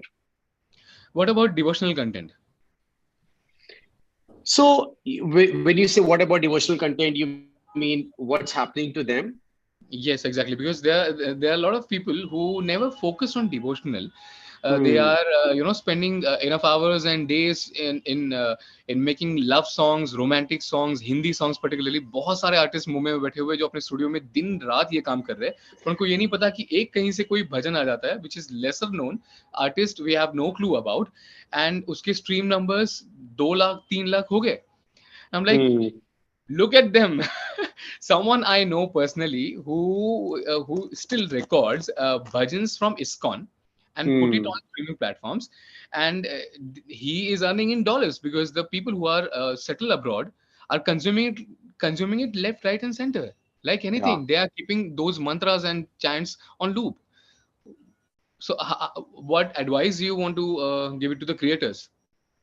So, the answer is very clear. There is the devotional content, and when you look at, Hanuman Chalisa, to be very, very clear, it's a number one, by far the highest streaming podcast. Some people are calling it a podcast. Honestly, to me, it's not podcast. It's an audio stream, but that's number one. So it is a big, big drive across the country right now. So I Even think if when you there's a very funny thing that the skip rate is as less as possible when it goes to devotional, because people in yeah, India think that if अगर वो बीच में गाना रोक देंगे, if they stop listening to the devotional song in between, it's a kind of guilty feel, or they go into a guilt mode that भगवान गुस्सा तो नहीं करेंगे.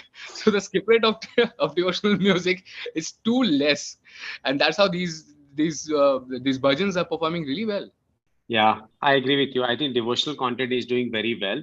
One word of caution though on the devotional content, which is, and I don't have the data, but uh, are these the customers who will end up paying? I don't know, because see, they I feel like they're not the Gen Z and the millennials. They are more, your slightly older people, more and hence will they be actually be willing to pay? I don't know.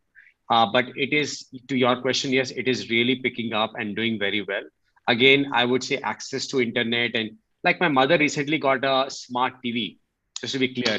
And now, I think among in 4 hours, 3 hours is devotional content, right?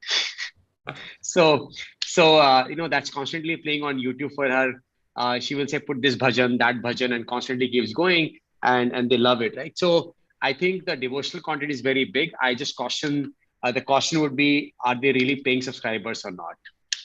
Yeah, Ashal, my next question goes to you. What do you think the changes? What do you think?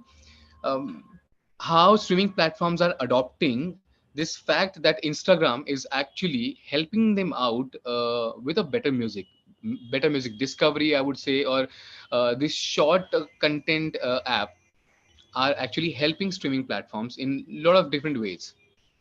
Yes, you have also to ask the question, unfortunately, I don't know, for radios, what it is doing to them. because as you say, these I are consider radio as a sampling medium in India, particularly because there's no income generation happens directly through radio, but Instagram. See, there are a lot of examples. Some songs were performing really well on Instagram, which were released 6 years back on Sony, and one of a sudden they started picking all the numbers, all the attention, and streaming again started boosting those songs. Yeah, we see it also, say, in places like Netflix, where you recently with Stranger Things, and how Kate Bush, her song, which is I don't know how many years old, is suddenly exploding again and back into the top 10. So good music, and that is, you see, the fundamental is that good music keeps coming back. And it is very often, we have seen even in the past, the music that was overlooked when it was released some years later, because it has been remixed by David Guetta or by others, suddenly again it becomes a planetary hit. And that is why the fundamental thing about music is the royalties. That is how those who create the music get paid. Okay, and until 2012, they were not getting paid. Their only avenue was live gigs. Today, radio is paying. At least they're paying. They're not paying the songwriters. They are paying the labels. But streaming is paying. It's a huge source of income. YouTube.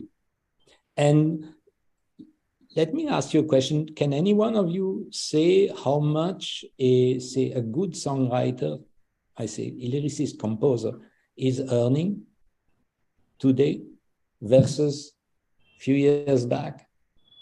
I can give you one example. I cannot give the name, but somebody who was 10 years ago, who was earning royalties of 7 to 8 lakhs, today has crossed 4 crores a year. Wow, it's a huge number. Yes. So it means that when you have this kind of numbers, then you have an industry that can attract the best talent. Because as somebody said before, he came to me at night, but during the day he was working something else. You had to double time to pursue what you love to do. Okay. So the same thing goes to you. Today, streaming, and all the other platforms, because they have opened up. The gatekeepers are no more there. You see, before, if you couldn't be signed as a label, you would be nowhere. Absolutely. And today, there are no gatekeepers anymore, thanks to the streaming services, thanks to Insta and all those services who use music. Yeah, Swamini, what do you think about this change particularly? Instagram and other short format apps, short video format apps are helping the streaming platforms in getting good songs, re-release types. What do you think about this change? Well, I don't think either the record labels or Insta or the streaming platforms can take credit for it. It's the consumers, right? Anything that becomes a habit and the consumers lapping it up, that becomes the new marketing model, right? So, but yes, I mean, if you were to get into the theory of it and the logic of it, it is, we see how now Reels is become like, it's a hygiene model of making a song viral. To give you an example, when TikTok was there was this song, Tera Ghata. I didn't even know it was a song. I just heard it in TikTok. And then when I saw the video once, I was like, oh, this is the full song, So I think definitely, it's every form factor, I would say every 10 years, or now every possibly 2 years, the trend is changing. the trend is changing. Creators are trying to figure out how to create more visibility for themselves. Platforms are evolving. I mean, I think recently we heard about 200 artists making 1 minute songs for Instagram. It's like saying that's what CRBT did, right? I mean, we started hearing composers being briefed 30-second ka CRBT ban jaye वैसे वाला, गाना banao. I mean, where were we talking about creativity anymore? Or even the, people like Indian Ocean who make 7-8 minute songs were suddenly becoming redundant. But I think having said that, it's like when you look at, like we saw during the pandemic, everybody thought, oh, Bollywood's now going to go into OTT and, theaters are going to shut down. Not really. You're still watching OTT as much, and you want to go to the theater because it's all about the experience. So I think when it comes to music consumption, it's again the same thing, right? You want to hear a good song or a full song or a long song when you're in that mood. But if you just want to get a feel, you go to Reels. And nobody's going to Reels to listen to music, to be honest. They're going for the visuals. Yep. I agree with that. Music becomes...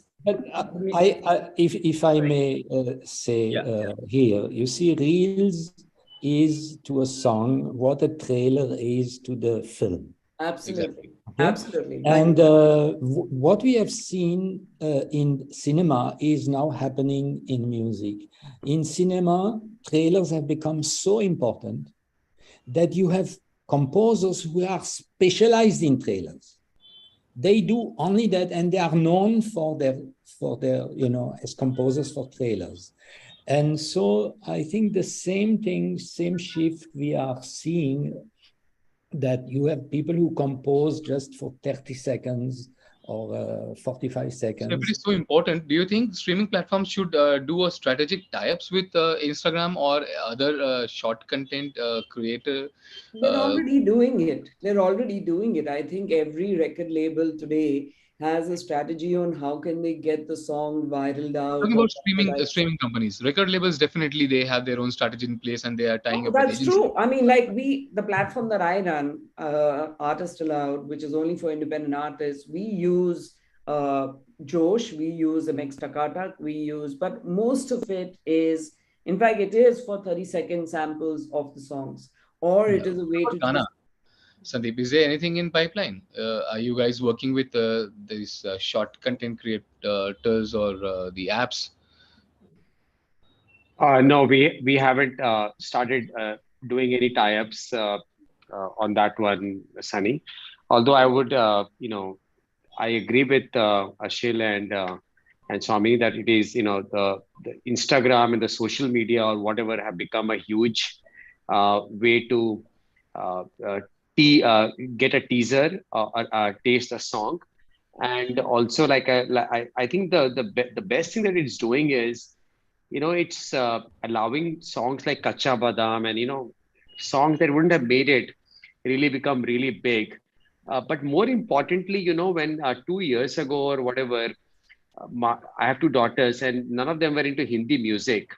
And now I see Gen Z big time into Hindi music, all driven by these platforms. Honestly, I wouldn't expect, somehow it's giving validation to them. So it's not about introduction to the new songs, but it's somehow these platforms, the new age platforms, are validating that, look, it's okay to listen to Hindi songs. Exactly. And so I am amazed at, the Gen Z and the millennials. I actually didn't expect that they would actually get into this Hindi songs. At least I wouldn't expect my daughters to do it, but now they're doing it. And I'm asking, where are you getting these? And all of it is happening through social media platforms, right? So I think beyond people knowing about these songs, I think the generation coming onto the music streaming is a big thing for us, very big thing for us. And there's one more change. Latest research shows that audio. Earlier, what used to happen that whenever you used to listen to audio, you generally used to find a video of the same. इसमें कौन है क्या perform कर रहा है? You always were curious to see. But these days, people are not keen to connect the audio with the video. This is what the latest change and the numbers are talking about. If a song is doing great on streaming platform, it's on a 10,000 streams. The same song's video on YouTube has only 200 views. So I would say that streaming numbers are more, I would say it's a parameter to see the success of your music these days. What do you think about this concept overall? Can I? Yeah, Yeah, go yeah. ahead, go ahead.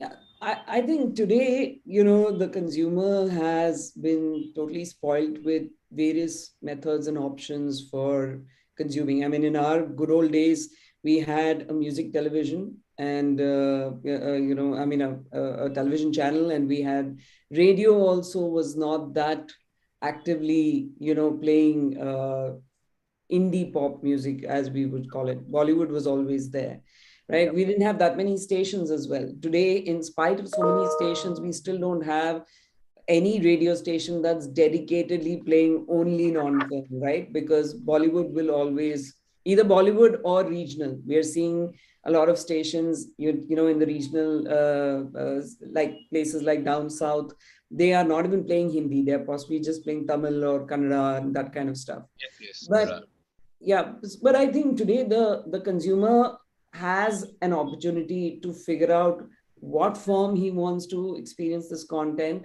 and to what duration also, thanks to Insta and thanks to, so you have a YouTube Earlier, we version. used to totally, rely and believe those video numbers, and now the streaming numbers are itself, Yeah, changing the yeah, absolutely, absolutely. I think they are not connected. I mean, they're parameters. parallel.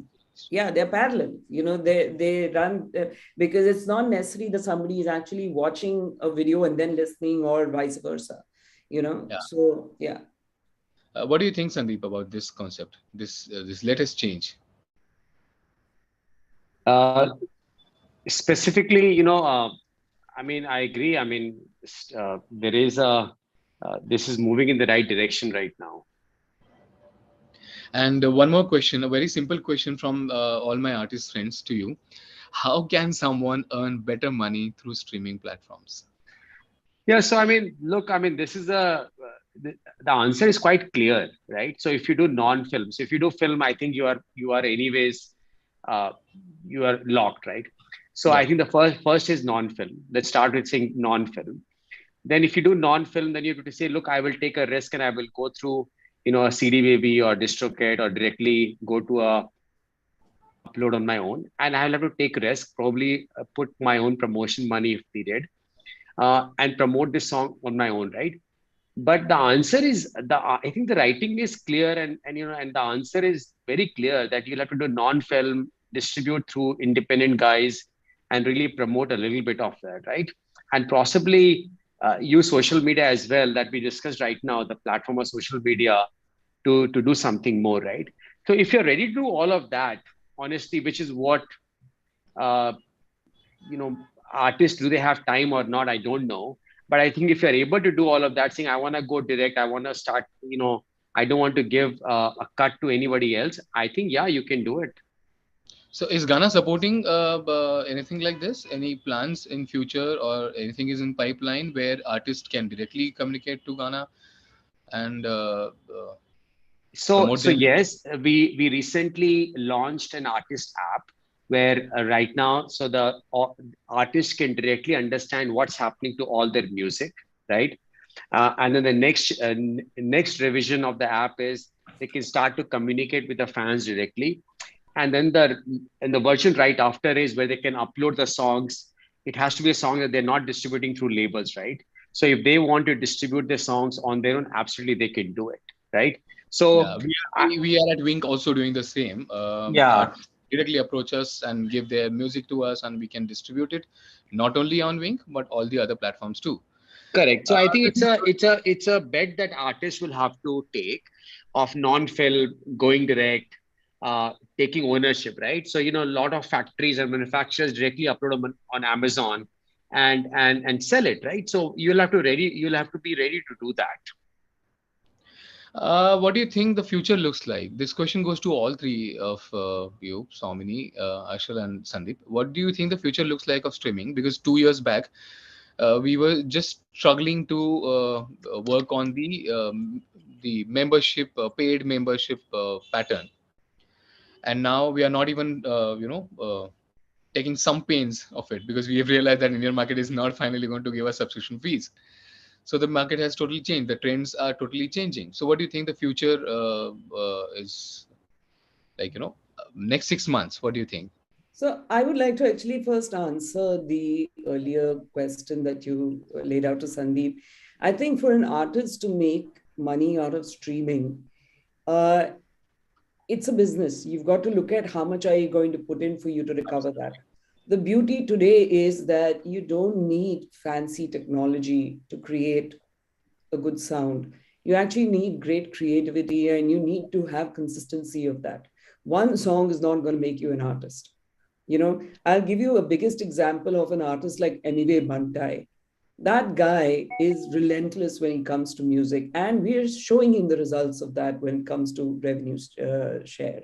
So I think it's very important. So many artists to grow, so many artists. Absolutely. So, it is very important for artists to understand. We meet artists very often who say, let's see how this song goes and then we'll decide what to do next. That doesn't make you an artist. That doesn't make you someone who can say that I have a discography of work. You have to be putting yourself out. There has to be a strategy. I tell this to every artist: think of yourself as a startup. Be prudent at the beginning, reinvest what you make, but you have to make, and you have to keep putting it out there. That is very important. So, I mean, that's more the answer for the earlier question. On the second one, which you mentioned with regards to, where is the streaming space going? It's not going backwards for sure. It's just going to get more and more competitive. There may be more players who may come in. I mean, like in my case, we are the only app today that's dedicated to independent talent and content. We don't offer Bollywood. We don't offer all of that. I'm sure if we start creating a profitable model out of it, there'll be other players as well, which is great because I think the ecosystem needs to grow, right? But the truth of the fact is, I think that the basic thing is artists and us have to coexist. And it's not about you're making money out of us or I'm making money out of you. It's just we have to work on it together and help build the space here. Absolutely. Ashul, what do you think? Well, there are 2 points.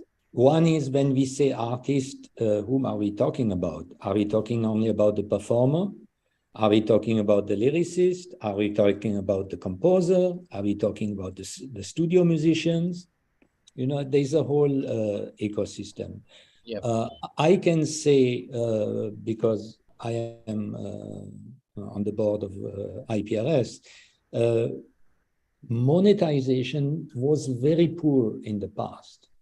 And in 2017, when Javed Saab and myself, we joined the board of IPRS, the income was 33 crores. In the year ending 31st March 22, the income was 310 crores. Wow. During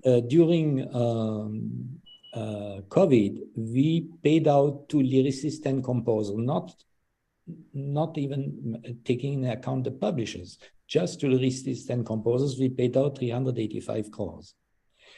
Wow. So one thing is that monetization is getting better and better. And today, IPRS alone, I think the potential IPRS should be at around 12 to 1400 crores instead of 310 crores if everybody were to pay, because there are a lot of, not the small guy, it's the big guys who don't pay, or who, you have to negotiate years with them before they start paying. So monetization is very important. And second, when you talk about artists, there are people who have bills to pay, who fall sick. What happens to them? They have less protection than a worker in a factory. There is no social security for them. So this is something that, at IPRS we have taken into account, and you will see hopefully in a year or two, it's really something that is going to be addressed. How do these people live? So today, at least their income is growing thanks to the streaming services, thanks to YouTube, Instagram, and all those new platforms. But I have one reservation, with what has been said before, that an artist has to be like a startup. 99% of artists are not in the mental frame of a startup. Exactly.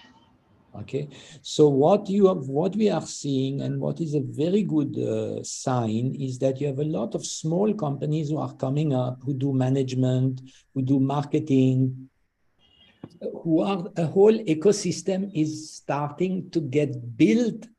Touring agents who is starting to get built around it, and this is really a very good sign. And we are only at the beginning. I think if 5 years down the road we are going to meet again and speak about this, I think we are going to have a very different music industry. So I want to clarify the point I was trying to make. No, it was not a. It was not an attack. I understand what you say. I understand what you say. Yeah. So what I just want to add is, when I say a startup, I mean an artist needs to look at themselves as someone who's in control of their creative work. Obviously, you need to work with companies that will become your hands and legs, like the companies that Ashton spoke about, the ones who are setting up marketing outfits or amplification outfits or PR outfits, whatever. Yes, an artist is not meant to do his own PR. No artist wants to do that, right? They just want to work on the creative. No, it's not just scared. It's their comfort zone. I mean, it takes years. When you look at people like Sonu Nigam and Shah Rukh Khan and Sunidhi, it's taken years for them to be in a point where they know everything about themselves, and hence nobody can tell them how they should present themselves. But if you're somebody who's starting off, I think the fact that you have a creative control of your work, that should be your calling card to say, if this is my creative work, this is how I would want to present it. And then you use the right people who will help you do that. True. What do you think, Sandeep, how the future looks like? Yes, I think, there are, I think we have to look at the industry in two parts, right? One, I think what Ashil and Swamini is talking about, what will happen on, how the artist should look at this industry. On the other side, I think you were talking about more from subscription and the free side. Honestly, my view is, and I want to talk about both. I think the free economics doesn't quite work. Honestly, right? We know that. So giving user free music and streaming platforms taking the brunt of the cost, I think that model is unsustainable. So that has to solve itself in some form of way. And more users, and how this will happen, I don't know. But more and more users will have to go from a free tier to a paid tier, right?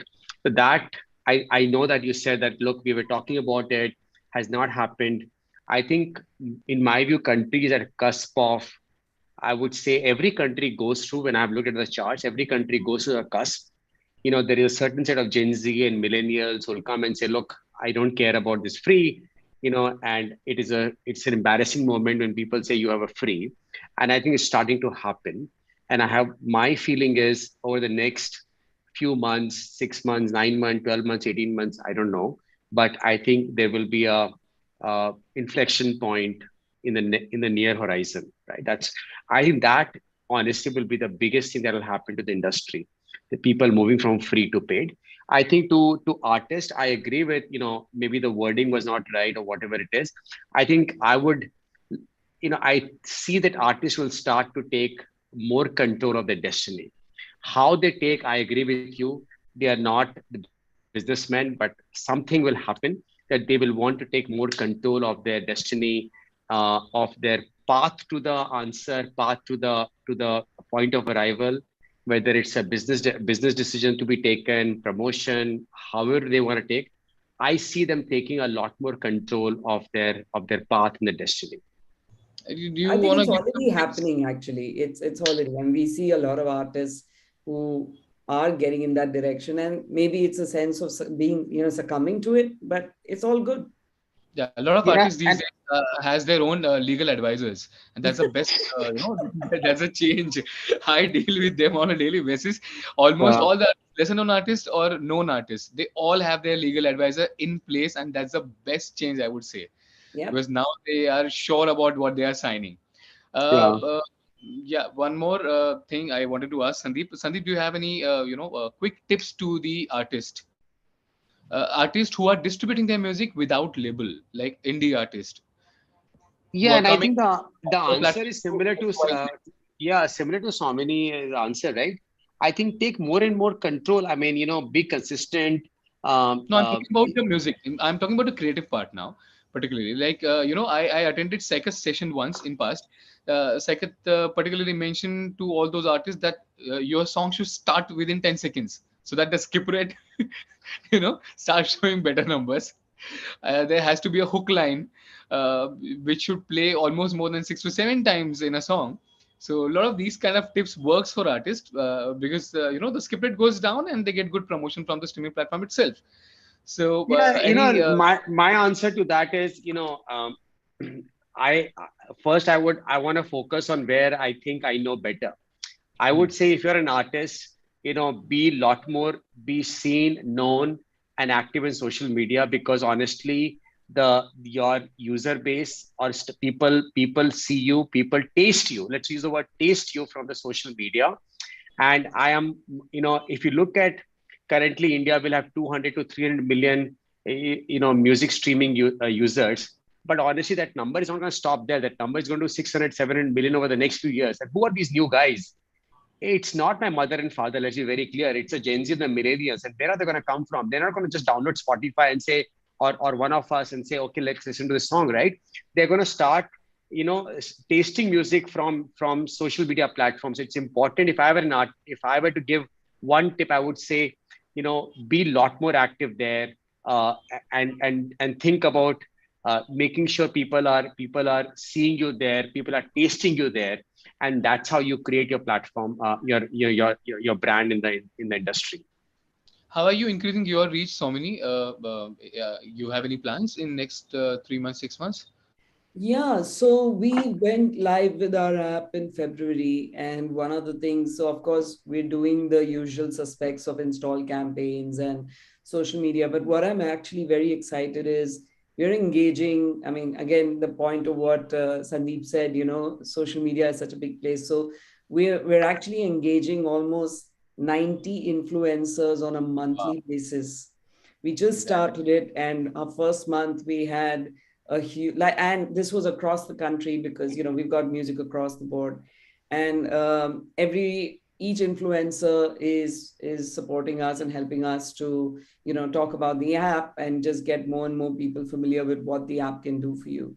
My agenda, and of course it's a little selfish, but I'm hoping through that selfishness I can get more and more artists discovered, is I want consumers to be able to say, hey, did you check out this artist on this app, right? And I think I am well placed to do that because I don't have the competition of Bollywood. So That that hopefully keeps me in a better place. But yeah, I mean, I have to say this, that I'm amazed with the kind of talent we have, because these artists, I have no idea where they come from, but amazing melodies, beautiful voices. And I'm constantly pushing the team and myself to do more and more to just get people to discover it. I have a last question to Sandeep now. Sandeep, you really want to talk about how this RRR and other movies changed the number games.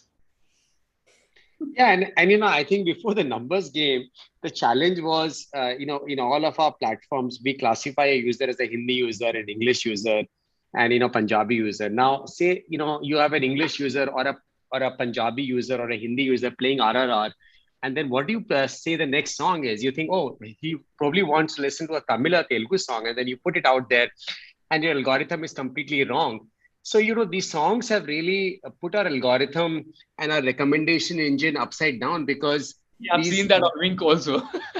these songs are so universal and really, really big out there. The Oh Antawa song, right? In every party that you go, they are playing there, right? So I think honestly, the first is, I mean, one, I'm amazed at the universal acceptance of languages right now, right? People, Punjabi song or a Tamil song or a Telugu song or some Kacha Badam song, I think things are becoming popular, the melodies or whatever it is. And I love what's happening in the country right now, right? Hindi is losing share dramatically. Bollywood is losing share dramatically, right? I think it really is a challenging times for Bollywood and Hindi right now. What about international music Our consumption Hindi, in Ghana? so international music consumption, when stuff like this, when Punjabi and this Telugu and Tamil pick up, international, people still spend the same amount of time, right? So either they spend time on these hits or they spend time there, right? So we see Hindi and English losing share to these to this, but English users is flat on our platform, which is also goes on to show that the Gen Z and millennials are actually who are coming in are actually listening to Hindi songs as well, which is good, right? Great, absolutely, absolutely. With all these good answers and good interaction, finally, I would love to wrap this panel. Thanks a lot, Somini. It's always good to listen to you in any panel or every panel, I would say. And actually, you are always there to guide and take over the minute points and throw a better light on them. Thank you. And May I add just one thing, yeah. please? You see, music is much more, as I said in the beginning, than commercial music. Everybody knows today of Bella Ciao from Money East. Okay, Bella Ciao is a production music library song from which I control. Okay, so library music is really, it's a huge avenue for earning for composers and musicians. And today there is the Sync Mama. I am launching the platform, but see, today 90% of the Indian music that I have is made by foreigners. Because by foreigners who play sarod, who play sitar, whatever, because before, as I said in the beginning, there was no way of monetizing your investment in this type of music. But today you have some new young composers who are working for library music abroad, Akash Mukherjee, Abbas Rastamji, and others, and who are making good money. Definitely, Sync is helping, and Sync is the future. Sorry? Sync licensing, Sync a marketplace. Library, yes, library music. It's really it needs different skills. Than it's not that in the first 10 seconds you have to hoop the ear. On the contrary, it is to write for the image. And today, background music composers in the industry are not regarded, as high as the others. But it is really a special skill. And, Ennio Morricone, when did he compose a big commercial hit? And more artists should get educated now about how they can make more money through. Exactly. It's going to be, and it's starting already. I see some small companies starting. It's really an avenue that musicians, composers have to look at. So now they know whom to connect. Me? Absolutely. Me, Okay. but there is herd music in Bombay, and there is Dipple music in Delhi who have started, and so it's a new. I think some years down the road, when you're going to talk, I think library music or production music will be part of the discussion as a revenue stream. Yeah, thanks a lot, Sandeep, for this interaction. Lovely interaction. Thank you, Somini. Thank you, Ashil, once again. Thank you, Sunny. Wrapping up this Sandeep, section. thanks, Sunny. Yeah. Thank you. Yeah, Nice Okay, guys, thank you. It was good interacting with all of you. Same here. Thank you so much. Thanks a lot, radioandmusic.com, for giving us this opportunity. And this is Indian Music Fest 2022, a virtual summit.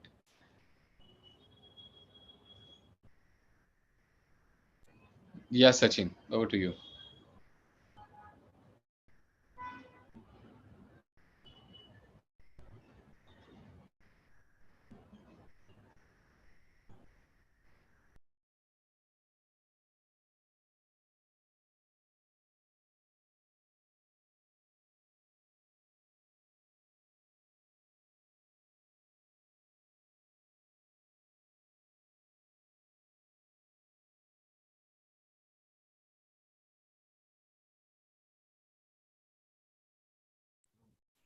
Sunny, you're here. Okay, Yes. we'll take a 10 minutes break and then we'll start with our next session. Okay. Great. Okay. Okay. All right. Chalo. All right. Okay.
Hi Sachin. Hi Hina.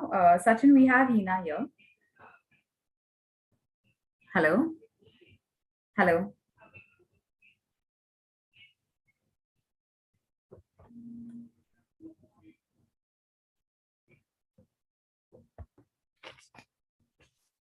Hey, Namrata.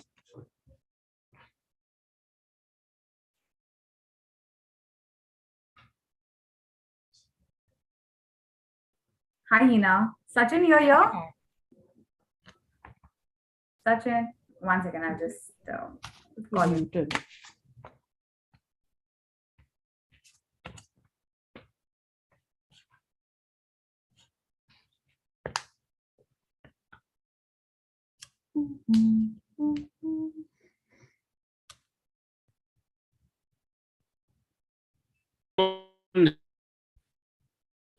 Back.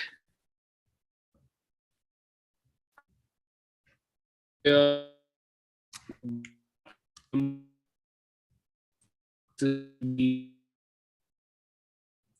voice is breaking, Sachin. When reach your music and social platforms, on music distribution, and how you can really accelerate your reach. And are you there with us? She's the head of TuneCore,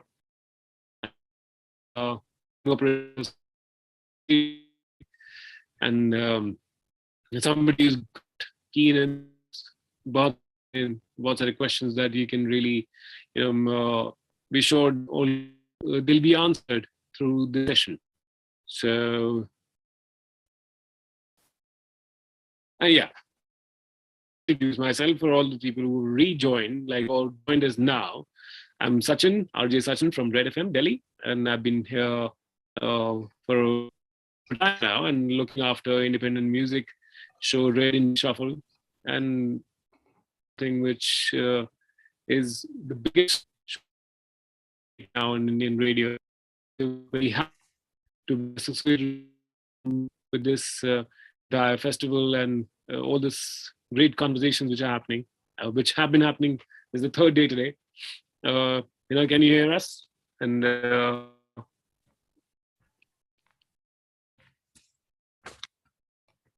Hi, Sachin. I can see you, but your voice make is sure like that if you have any in and questions, out in a then big way. it'll be an interactive session as well, and towards the end you can ask these questions. Hi, can I be heard? Sachin, thanks for the introduction. I didn't get much of it because you were breaking up. I don't know if it was just me or it was everybody, but am I audible? Can I be heard? Yes, Hina, we can hear you. Yes, you're audible. You're perfect. I think there's some network issue from Sachin's side. Yes. Acha, no problem. Sachin, thank you for the introduction. I don't know what you said, but I'm hoping it's all good. Okay. I'm having some trouble sharing, putting my video on, but really it's irrelevant. The screen's in front of you. You can all see my screen with his arms outstretched, I gather. Yes. Okay, excellent. All right. I just wanted to check around and ask, are there many people? Are there enough artists? Should we start? I know this is being recorded for other artists when they can. I know this was on short notice, so we're good to go. Yes, Hina. We are good to roll. Yes. Okay, great.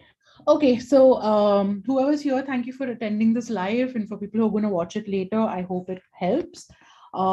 Just think of this session as a starting point for things that you can do. I'm not going to do a very long session because we only have 20 minutes, and more importantly, the way I see it is that if you can say something in 20 minutes and you don't need an hour to do it, and we'll go home with some actionable points that you can put into your daily life and put into your plan. And that for me would be a session that is of actual value, right?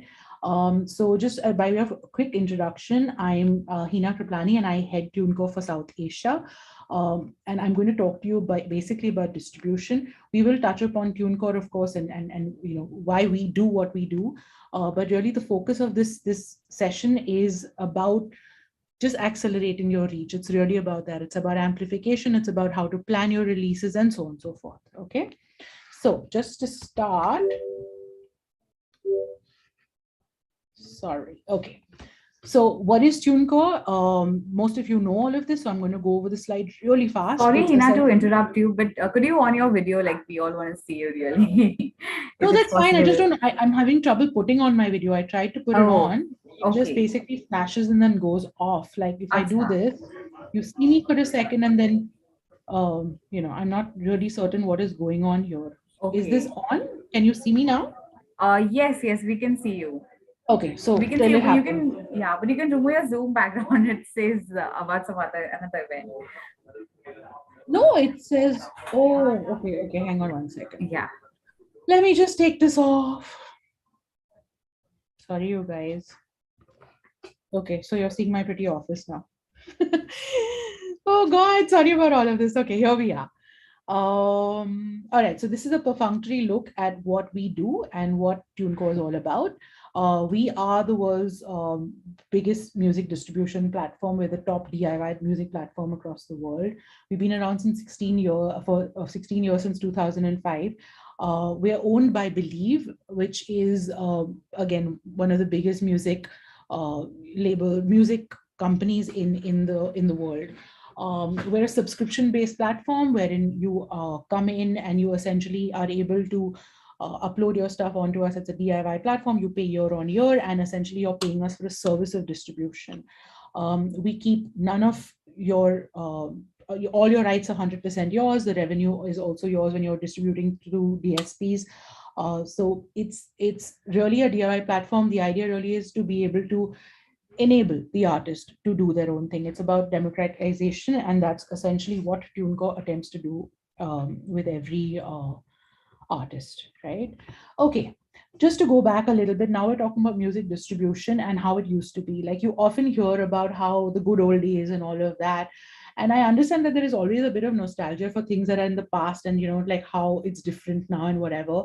But I'm like a huge believer in progress, especially when it is useful. The progress is actually good for you as a musician, because now there's so much more transparency and so on and so forth. And to give you an example, as to walk you through this particular slide, essentially it used to be that you as a music creator would then knock on the door of a label or you know, a music distributor.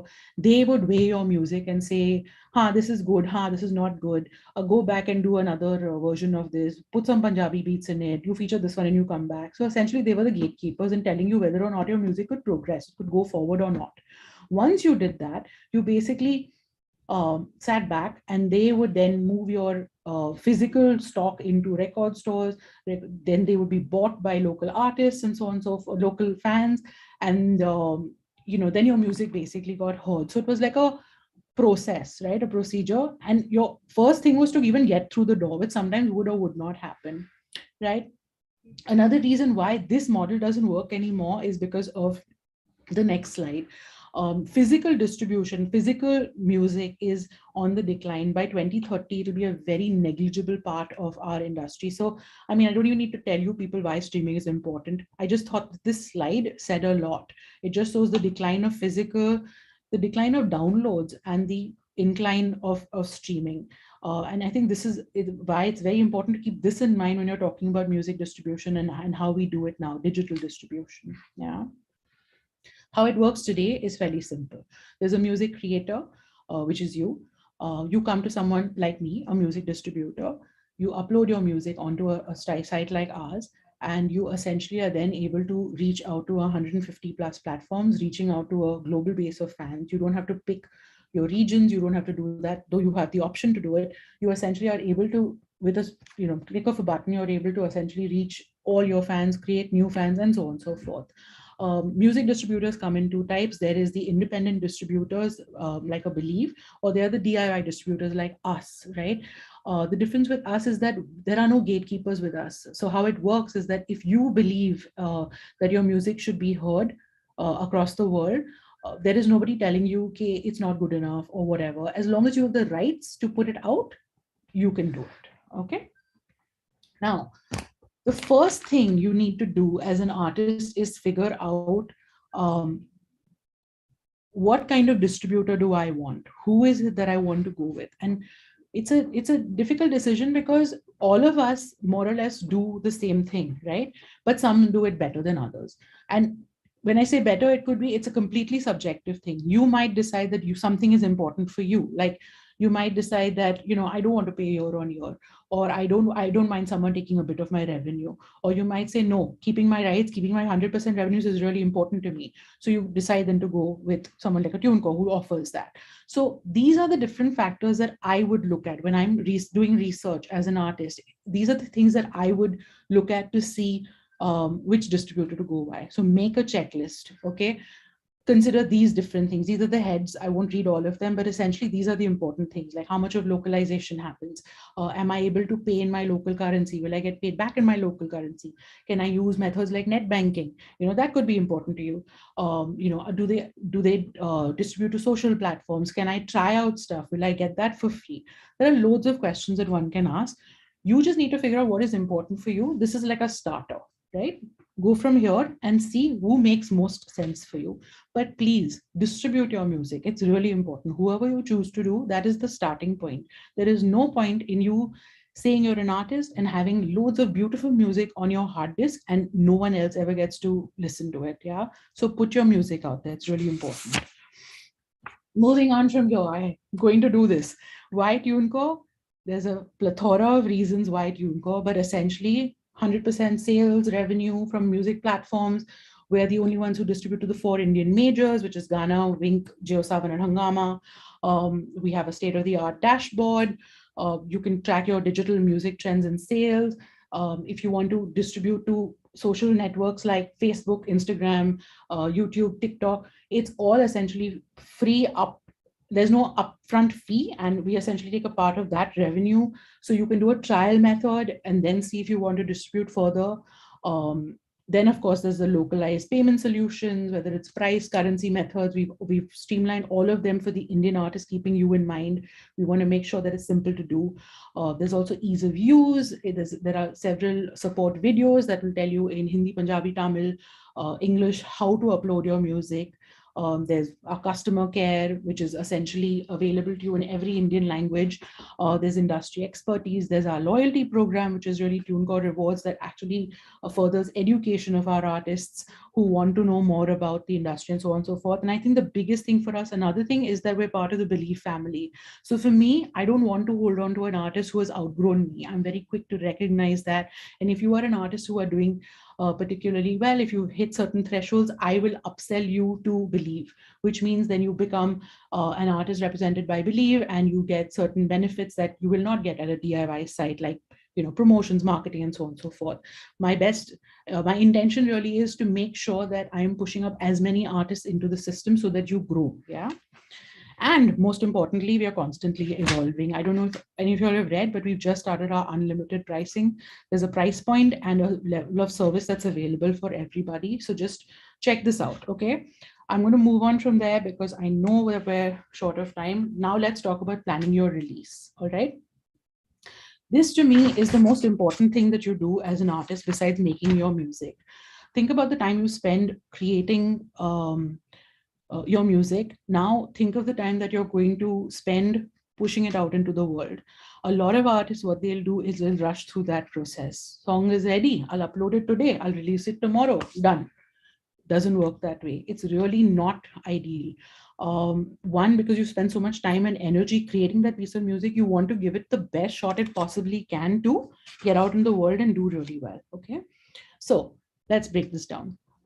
If I had to start planning a release, what's the first thing I would do? I would do research. We've touched upon this. When I say do research, I'm talking about all kinds of research, whether it's, selecting your distributor, selecting, who your team is, who's doing press for you, who's doing whatever. Are you doing it all yourself? If you are, how are you going to do it?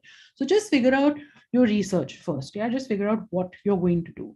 Then select a distributor. We're hoping it's TuneCore. If you do come to TuneCore, make sure that you upload everything at least 2 weeks in advance. 3 weeks is ideal, 2 weeks is good enough, but give yourself that lead time. In that lead time, essentially what you are doing is that you are making sure that all your metadata is correct, all your everything is the way it's supposed to be. It meets all the parameters, it meets all the guidelines, and so on and so forth. Also, it's a great time for us to make sure that everything that you've done is correct. So when it goes through content review, which every song goes through, every release goes through, you aren't waiting on us. Like if your release date is today, it's ready in time in those 2-3 weeks that you've given me to prep for it. Yeah, so lead time is really important. The next thing to do is make sure that now I'm talking about the time between the time that you've uploaded and the time your release is set for. So in that period of time, these are the things you're going to do. Your electronic press kit. Now, what is your electronic press kit? It's a fancy way of saying your bio, your photos, your press quotes, links to your music, links to your social media profiles. It's basically your calling card. So what happens is, if you want to send it out to whether it be industry insiders or the press, or even when you're pitching to new management, whoever it might be for, this is like a ready reckoner of everything that you've done and what you are, right? So it's really important to have this electronic press kit ready. It's a really neat way of sending out your information to the world, right? Then, of course, there's social media. Most of you are, better at this than I will ever be. But I'll say one thing is that it's really important to create a solid strategy, create a calendar of what you want to say and when. It doesn't have to be so specific that you lose spontaneity, but at the same time, you should have some sort of an exoskeleton as to what you want to say. Another thing I think is really important is to keep your branding consistent. You want to make sure that you stand for something, and you can use different facets of your personality when you do that, but just make sure that the voice stays authentic and consistent, because people are looking at you and listening to you across different platforms. So while you're using those platforms differently, what you're saying should more or less stay the same, right? So keep it as consistent as possible, right? Then there's the next thing, which is claiming and updating your artist profiles on all major music platforms. This is really important because what this allows you to do is if you claim your profiles, you're able to basically attract and maintain fans. What happens is once your music is distributed, you can use these profiles to essentially create a buzz about your music and make sure that the people who are following you are made aware of your music. So it's really important that you figure out, update all your artist profiles on all the platforms that offer it, at least the ones that are important to you and are important in our region, right? Then the next thing, it's about platform tools. This is like super important, and I don't know if everyone pays as much attention to it as they ought to. And different platforms offer different tools. Like for Facebook, there's the independent artist program, right? For Spotify, there's Spotify for artists. In fact, Spotify, I don't know if many of you know this, but you should. They've just launched their In Focus website that helps you through every stage of your release. So pay attention to things like that. Then, of course, there's Apple for Artists. There's the YouTube official artist channel. Try to get verified. Try to get all the tools that you possibly offering you are there to better your chances for release. So just make sure that you are using them as best you can, right? Then, of course, there's the playlists. Someone asked me the other day, is playlisting like the most important thing? My answer to that is, of course, it's important. Is it the only thing you should do? Definitely not. But is it important that you get featured on playlists? Of course it is. It's the way people discover music right now. And you've got to better your chances at getting yourself playlisted. A lot of artists will tell me nothing's happening, no one's picking up my music. The point is, what are you doing towards that? And while there is no 100% guarantee that it'll get picked up, you can do things to better your chances. How? One, you make sure you release well, you upload well in advance so that platforms are aware that your music is coming. So that's the first thing that you need to do. If you do a last minute release, it's just going to get released. No one is going to be able to pick it up because there's not enough time. Most editorial happens before the album gets released. If it gets placed into playlists, it happens before your release date. So make sure you've given yourself that chance to do that. Then there's other things that you can do is make sure that you're using every pitching tool that's possibly out there. You're also then there's also a way for you to approach curators of indie music playlists and so on and so forth, and put yourself out there. Figure out that's a good way to do it. Figure out the playlist that you want to be on and then pitch to the person saying, I think I make sense there. Like every one of us wants to be on the like the top 40 or the Friday playlist and stuff. But sometimes it's not the ideal place for us. So what you want to do is find the right genre, like the indies and so on and so forth. You want to find out the right playlist that you can possibly part of, and then pitch yourself according to that. Yeah. There's lots of information on playlisting. In fact, we did a really interesting session with people from Spotify and so on and so forth. If you look through the YouTube India listings, there is an actual thing where Padmanabhan from Spotify actually told you how you can get playlists and so on and so forth. So, just have a look at that YouTube video whenever you can. If I get a chance to, I will drop the link in here. The next thing is live audiences. I know that live promotions. I know that it's been a bit of a dead time for everybody the last 2 years, but things are changing in fragments and small bits and incremental bits. So all I can say about live promotions is, of course, you need to gig, you need to do all of that. But even if it means meet and greets, even if it means listening sessions, there is a connection that happens when human beings meet each other. The impact your music will have on people if they hear it live is very different from them hearing it over headphones and stuff. There is a bond that gets created, and you make super fans out of that. It's really important for you to get out there as much as you can, and as much as we're permitted to do right now. But make sure that you get out there as much as you possibly can. There is no replacement for live. The next thing is press and blogs. It really surprises me how little artists use this avenue. A lot of artists, because they don't know what to do or how to go about it, will often ignore it completely and not do any press, which always surprises me. And especially now, there is a plethora of blogs that are here to support you, whether it be the Indian Music Diaries or it be the Humming Heart and so on and so forth. There is ways to get your music out there. Please do that using these blogs. And as far as press is concerned, on the TuneCore India artist page, Amit Gurbakshani did this fabulous checklist of 23 points to basically make sure that you're pitching your music correctly to press. Please have a look at that. It's the most useful checklist I have seen.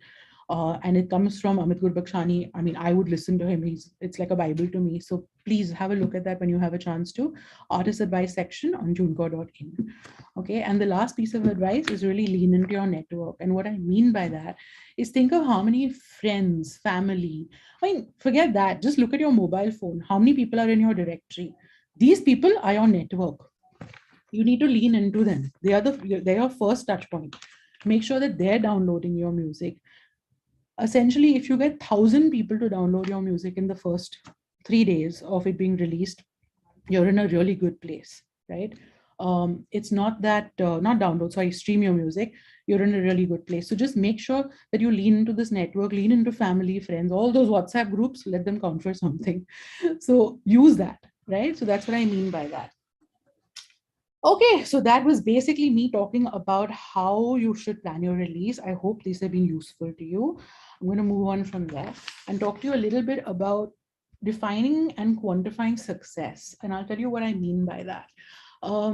I've had the good fortune of talking to a lot of your artists during my time. And I've talked to artists who are just starting out, who are now filling stadiums, all sorts of artists. And success for every artist means a different thing. Like I have artists coming to me and saying, when will I be successful? When will it all happen to me?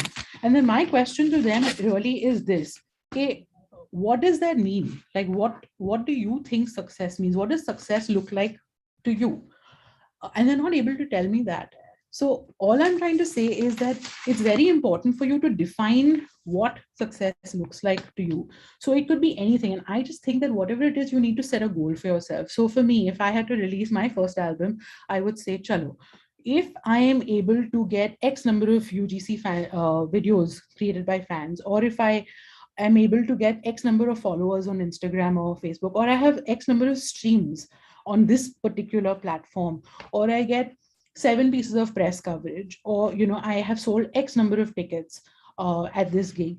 These are tangible things. And why it's really important is because if you're saying I want to be a success, but it's this elusive thing that you have no idea what it actually means in tangible terms, you're always going to be chasing something that is you don't know what you're chasing. So I just think that it's really important to set for yourself tangible goals, like what I've just mentioned.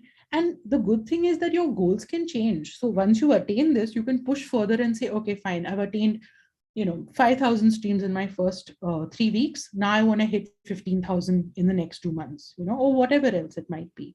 So you can keep pushing the goalpost, but make sure that you define what success looks like to you. Yeah.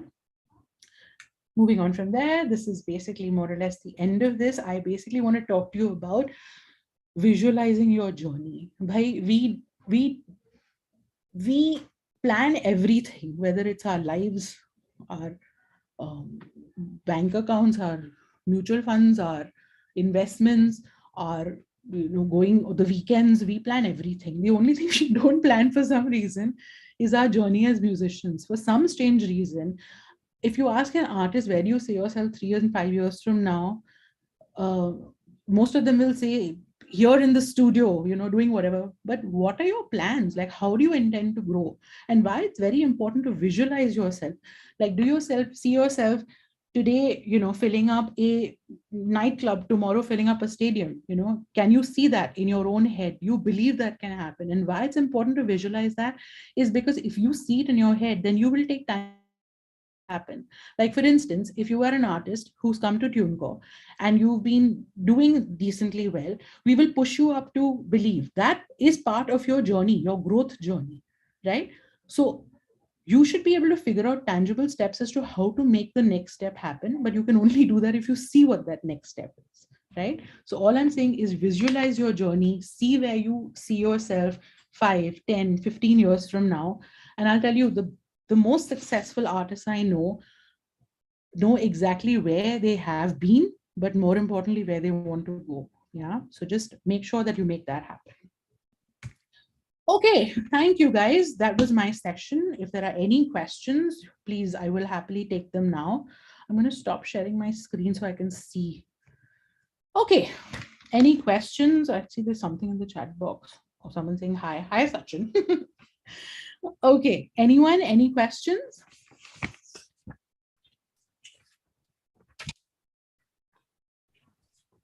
I think you pretty much cleared the queries that people have already. The artists usually have. Sachin, you take it ahead from here. No, I think besides all the great things you said, like I was also checking out the poster right behind you. I think is this a Led Zepp poster right behind you? Oh, it's yes, of course. Yes, it's a Jimmy Page. So, but I think this was really enlightening, and we would formally like to thank Hina for taking everybody through this journey, because we, like you mentioned, making things tangible, working on the real things, and finally even visualizing that you can really do it. And I think they should really help the artists. So I'm glad to be being here. Thank you, Sachin. Thanks. That was very kind. And really, my intent is honestly always to give artists something that they can take home and chew on, because we all have philosophical discussions. We all have things that we say, and like all these tangible and intangible things like, oh, you success will come to you and stuff like that. I want to be able to break it down and tell them how. We can't guarantee that everyone is going to do fabulously, but we can definitely tell them how they can better their chances at getting there. So that was the intent, and thank you guys for inviting me to do this. I'm always happy to talk to artists, and I hope more people see the link and the recording so that it proves useful to them. But yeah, I've been really happy to be here. So thank you for that. Thank you, Hina. And Hina Krablani, head of TuneCore South Asia. And today is the last session. But tomorrow, we're also talking about the other aspects, which is music and related to art and related to mental health. And so I would request everyone to join in tomorrow. We as a radio station, as radio partners, Red FM is thrilled to be associated with something like this, where independent music is getting discussed, the artists are coming, the insights are being shared, but more than that, the way forward, as Hina was explaining, like how you can really take your journey and your dreams forward. So I would request all the viewers to join us tomorrow, and we'll have another, soulful and insightful session with the industry leaders, and make sure you get your questions also ready. So we'll meet tomorrow again at the same time we starting. And thank you from Red FM Studios. This is RJ Sachin. See you tomorrow. Thank you. Sachin. Thank you. Bye-bye. Bye.